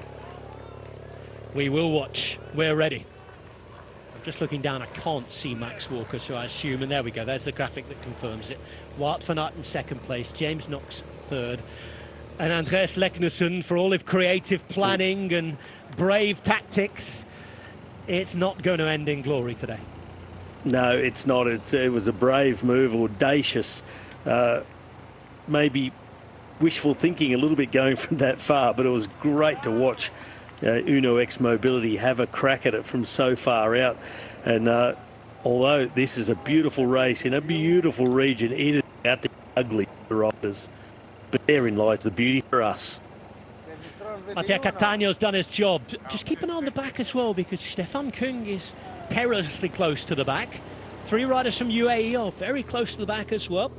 They were Del Toro, Morgado and Hirschi. And also there, not quite in trouble, but not far from the back, was Quinten Hermans.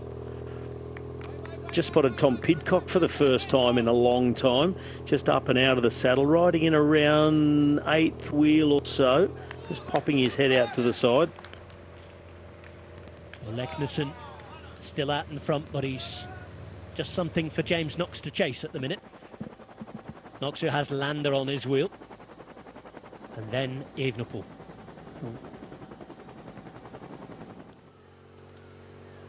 That's Sepp Kuss behind him. Theo Gegenhardt looking good. Sitting right up to the front on his first mountain stage back in competition after that horrible day at the Giro d'Italia last year. Well, that's the lineup from third. Evenepoel, Sepp Kuss, Theo Gegenhardt, looks like Arensman, then Pidcock. Wout van Aert a couple of positions further back again.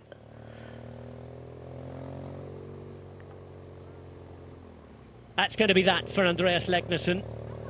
They provided entertainment and a shape to the day of Uno X Mobility. Well, not mobile enough to go and take the victory today through Andreas Leknesson. What's left in the bunch from them, though? Is there anybody left? We'll have to look back.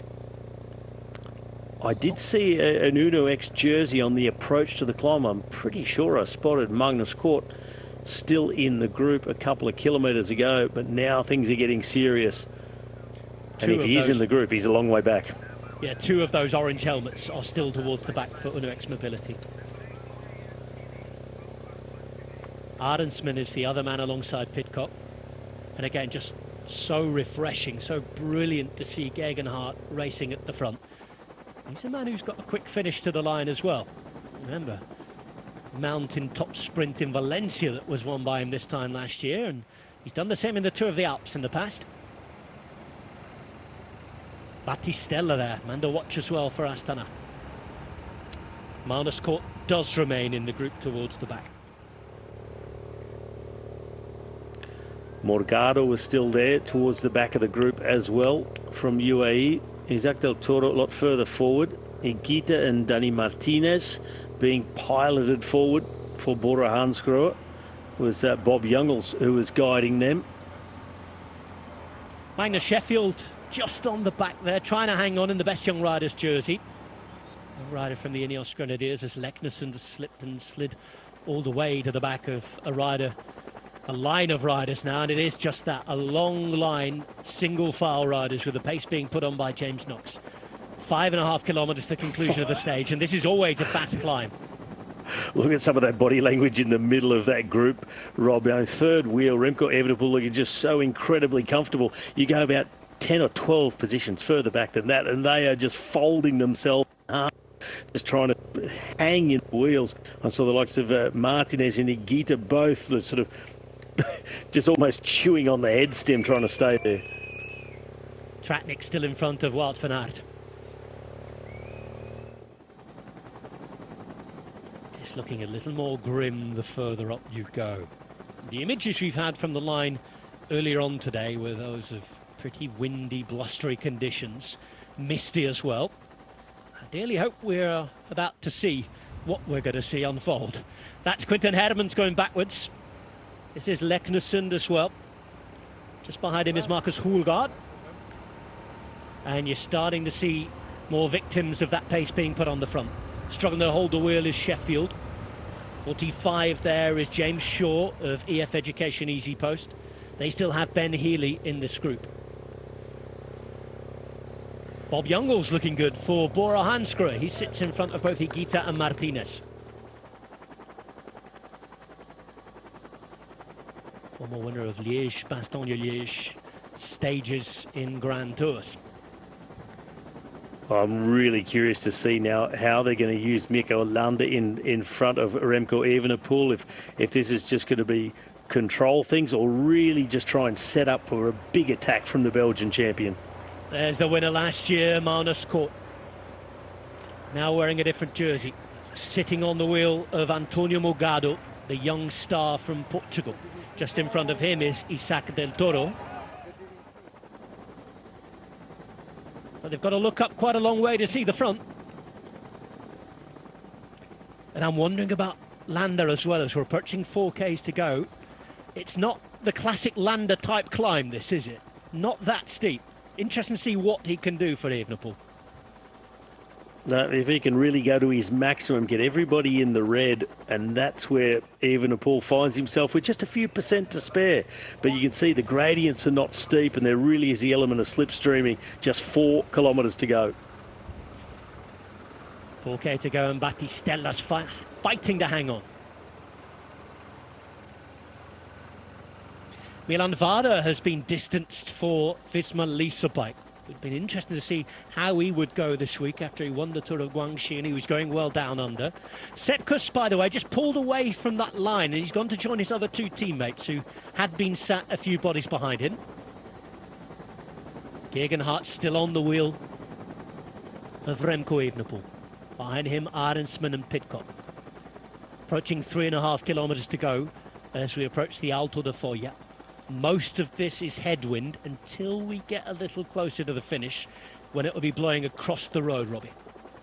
Yeah, and that could really be the moment for Remco Evenepoel to get to 2 kilometres to go, not waste his efforts into a headwind and have the likes of Wout van Aert and others be able to just track him in the slipstream. As we see here, Andrea Baggioli going out the back. Yeah, touted as a possible man to watch for the overall. And there's Isaac del Toro. Not the day for the young Mexican today. Also dropped as Rune Hedegaards, the man who we were hearing about from Gerben Thijssen yesterday, is the latest victim. Maybe suggesting then, Robbie, an increase in pace. Yeah, an increase in pace and just how hard this stage has been, the intensity at which it's been ridden, the amount of climbing they've had in comparison to this stage last year. Hedegaards was a top 5 finisher on this stage, but this is a whole different proposition today with the way that Soudal Quickstep have made this race so hard in the chase behind the riders from Uno X. And you see real GC contenders, guys who've won Grand Tours now, right up at the front. Stefan Kung still in there, Luca Vergallito as well, the Italian champion Simone Velasco towards the back, Morgado sitting in front of Hirschi for UAE Emirates, and Marnus Court remains there. Magnus Sheffield in the meantime having a really good day, fighting hard. He might not be enjoying it so much, but he is still there, still waiting, still ready, and we are now just 3 kilometres away from the finish, and it remains James Knox pulling things along. No, to really able to keep Landa up their sleeve for a long, long time, and that could be the thing to really wind things up, get into that crosswind sort of section as the road swings around to the right, and that is the moment to free Landa.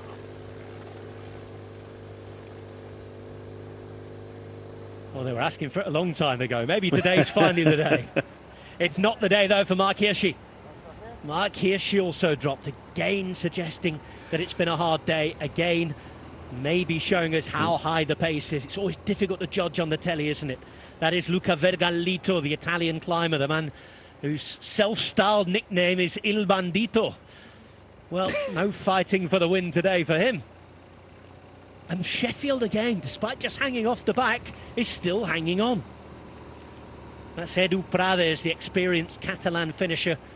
Good fast finisher as well. Danger man if he was to hang on for Caja Rural. He's gone. Morgado now.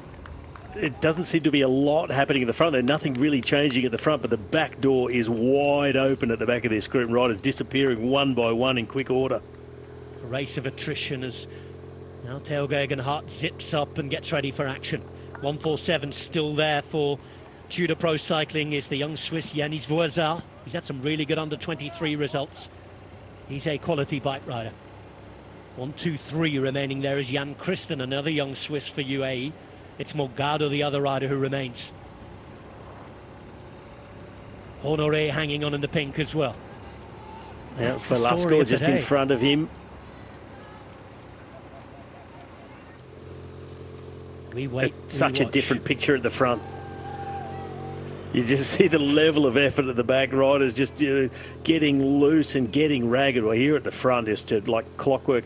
James Shaw starting to rock the shoulders somewhat, but Landa getting ready to make his big effort. Remco Evenepoel looks like he hasn't even started the climb yet. Little conversation there between Jan Tratnik and Wout van Aert. And yes, Wout van Aert still remains there. And still remains a big danger as we're approaching 2Ks to go. We go through it. There's a shake of the head now from James Knox. The wind is about to change direction here. They go straight away over to the right-hand side as it blows from the side. And now then it's game on with 2 kilometres remaining on the way to the Alto de Foya. Yeah, well, this is where we expect it to happen. As they turn around to the right, the breeze kicks in from the left-hand side. This is where you can start to make the difference. Remco Evenepoel, he's getting shadowed now. Sepp Kuss coming forward with Wout van Aert in the wheel, who's got to be loving his chances of a stage victory atop the foyer today. Velasco, the latest to struggle at the back, having to really fight the Italian champion with a tricolore showing from up here as we look down. He's the last rider in the line of around 25 who remain now. There he is, Magnus Cort, last year's winner of this stage, in that new jersey of his for UnoX Moves. And now we get a move. It's Kristen who's moving up on the left-hand side for UAE Emirates. And young Jan Kristen, despite all of the talk about Del Toro before today, is there. He's shadowed. He's covered straight away by Sepp Kuss. That does for James Knox, who ridden brilliantly until this point. Naturally, he's out of gas. And it's now time to free Mikel Landa. Yeah, and Landa with that move that we expected to make. And Remco Evenepoel actually just lets him go for the moment. So lets the gap go, slots in behind Sepp Kuss with the reaction. Wout van Aert seated just behind Kristen, just waiting, watching Theo Gegenhardt just behind him. Then it's Tratnik, Tom Pidcock further back, and Landa with his last big turn. Look over the shoulder for him to check the whereabouts of Remco, and will he go or will he sprint? Because he's speedy at the finish too. Wout van Aert has moved up a couple of the positions as well. He sits on the wheel of Kristen, who's already tried. Kristen's still there. He's the man with the white jersey unzipped. Just out the saddle and sits right back in it. Now Stefan Kung, he's fighting for every second because he knows there's a big time trial this week, but he also knows that the pace is going to be wound up all the way to the finish and will be pretty relentless now. This is such a tough day with the wind buffeting them from the left-hand side. 1 kilometre to go now to the top of the Alto de Foya. We wondered whether it be another bunch to go. It looks like it might be the case. Any differences now will be minimal. Danny Martinez coming into the gap. Wout van Aert struggling to hold on, and he can't hold on. He needs to try and recover if he can, but it's going to be a big ask from here. Wout van Aert slipping, sliding, going further from the front, and this now is Mikel Landa, who's just off to this side, Robbie, and sheltering a little bit those riders behind him. Yep, sheltering, and Sepp Kuss, he'd be very happy with that. Remco Evenepoel, he's really the last man who's getting the shelter out of the wind. It's Tratnik behind him as Wout van Aert slips a little bit further back again, which is somewhat surprising. But Remco Evenepoel, he'll be loving his chances now with Wout van Aert slipping back. Wout van Aert has just been dropped. Yannis Voisal's gone as well. That was Ben Healy out the back. Magnus Cort is not going to be involved in the finish today. And now Kristen's losing the wheel as well. This is a big effort for Martinez and Higuita to try and stay in. Theo Gegenhardt is still in as well. It's been a remarkable performance for him to be back. Keep your eye on Jan Tratnik, who is sat on the wheel of Remco Evenepoel. He is ready to go. We're in the last throes of the last big effort now from Mikel Landa, with Sepp Kuss on his wheel and waiting to pounce as well.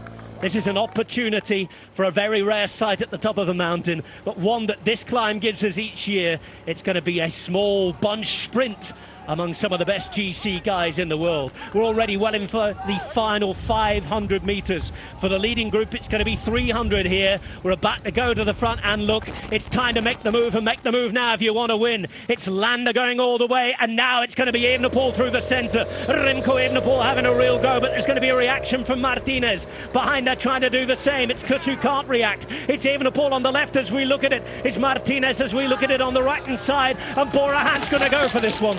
Bora Hansgrohe looking to try and take the win at the top of the Alto de Foya. Evenepoel can only follow. It's Martinez who's punched a mighty hole in the air in front of him and is going to the line. Danny Martinez, Remco Evenepoel, and then the rest. It is not a foregone conclusion here in Portugal. It is game on with Sepp Kuss in third, and what a performance from Theo Gegenhardt on his return to action, finishing right up there in the top 10. One by one they come across. The differences will be minimal, but the pace was too high there, even for the likes of the mighty Wout van Aert. That is quite the win for Danny Martinez, who has proved that Remco Evenepoel can be beaten. Oh, he can, and what a magnificent sprint from Danny Martinez, and they went long head-to-head in that sprint from some 300 metres to go. Martinez looked to be struggling on the climb a little bit, but I guess that's just his style, a little bit rocking and rolling. But the sprint, and he just made Remco Evenepoel capitulate. Dani Martinez wins stage 2 of the Volta ao Algarve. And last year's overall winner is about to take over the overall lead again. Well, this is the moment, Rob, we thought, well, this is it. This is where Remco blasts off and he's just going to gap everyone off. But Martinez said, well, I've done it here before and I'm going to do it again. I don't care who the favourite is and who you've been talking about all day long. And Martinez, he just edged his wheel in front. It was that moment of 200 metres to go that Remco sort of almost looked like he said, OK, you've got me. And then he had a struggle in his hands just to stick with him. And in fact, the gap opened up and there maybe it's still just too close to call it a 1 second gap. It is. But what a sprint from Dani Martinez. And we know he's a big talent and he's shown it on a few occasions. This guy is the next big thing. And then he drifts away. But when he puts in a performance like this one today, you say, like, the sky's the limit. And he's a man who can time trial. So for the overall general classification, that is mightily important perhaps as well. He's taken bonus seconds today. He's taken the camisola amarela, the lead. The yellow jersey will be his. Well, for UAE, it wasn't a great day. They had numbers towards the end. They did try and attack. We know they've got a young team here. But the great news as well about a finish like that means that there's so many possibilities still open because the gaps are minimal and minor.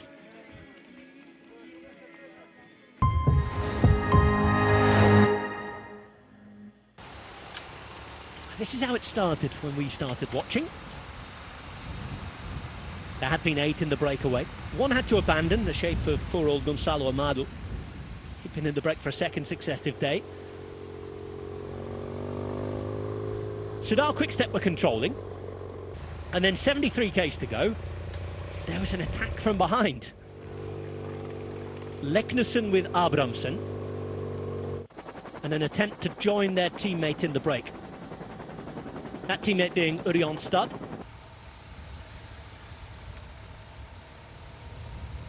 There was no panic behind, but there certainly will have been a few alarm bells ringing and lights flashing on the dashboard. The break was soon 9 men strong. 61 kilometres to go.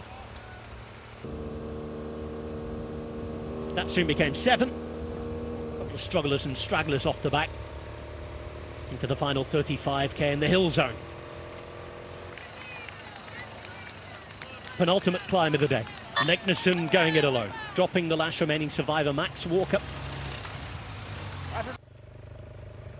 and going it alone. Evenepoel waited and watched, had his team do the work. Knox and Catania were outstanding. But the gradients were just too big for Leknesson. Those behind were gaining, and their increase in pace was also dropping quite a few favourites from the group, including Valentin Madouas. He, by the way, had crashed on the opening day, but had assured us that all was okay in his world. Schachmann was at the back as well. Ganna had lost contact, and Geraint Thomas Urudi told the world he'd be playing domestique this week, was trying to get him back on. Bonus seconds went to Wout van Aert. And they'll go some way, by the way, to remedying a small gap to him at the finish.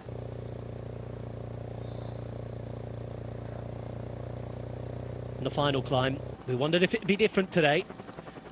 Turns out still to be a little bit of a sprint at the top, didn't it? And they waited until the final 300 metres. Evenepoel, Martinez, Kuss was following. Gegenhardt was up there as well. Tratnik had a very good time of it. But it was Dani Martinez getting the jump on Remco Evenepoel.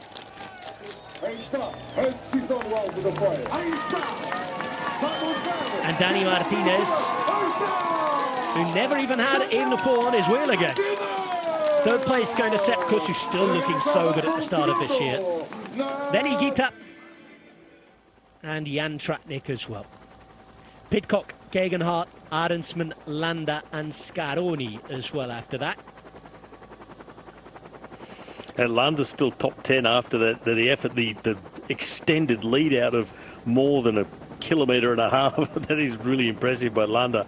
And he may have well finally found his niche as a teammate with Remco Evenepoel.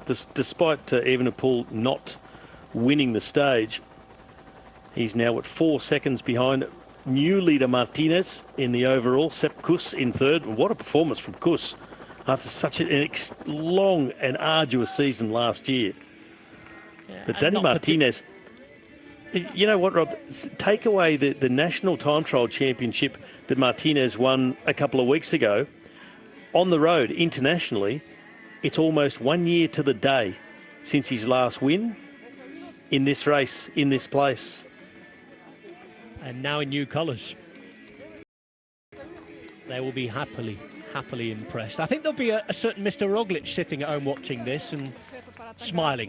Here's the winner. Sí, sabíamos que teníamos rivales bastante fuertes. We knew that we had good rivals today, difficult rivals. Un trabajo excepcional hoy. Bueno, everybody did a fantastic job. Y al final aquí en el sprint, bueno. And in the end, in the sprint, I had really good legs, and so we won well.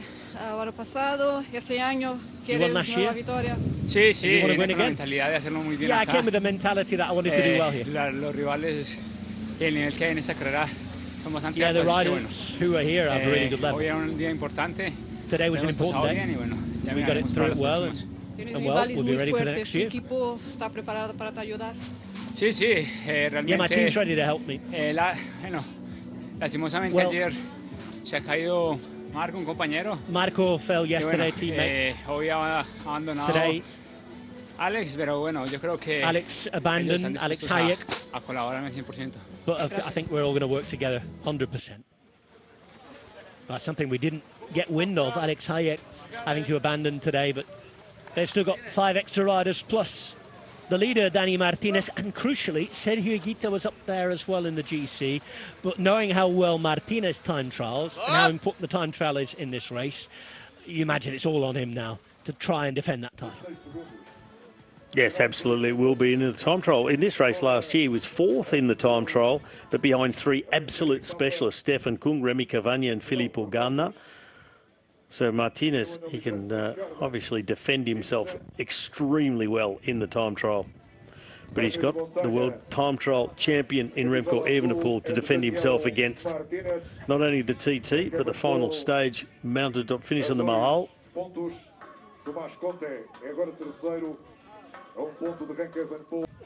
This is that final kilometre again. Well, Rob, another thing that makes it so impressive by Danny Martinez is the position he was sitting. He was getting no shelter in that crosswind. He is, in fact, sitting to the left side of the wheel of Jan Tratnik, who was probably the last one in that line getting any shelter from that bit of crosswind. So Martinez, he was out there in the wind the entire time, and then when things really launched, he came from that far back. That was just quite an incredible sprint from the Colombian.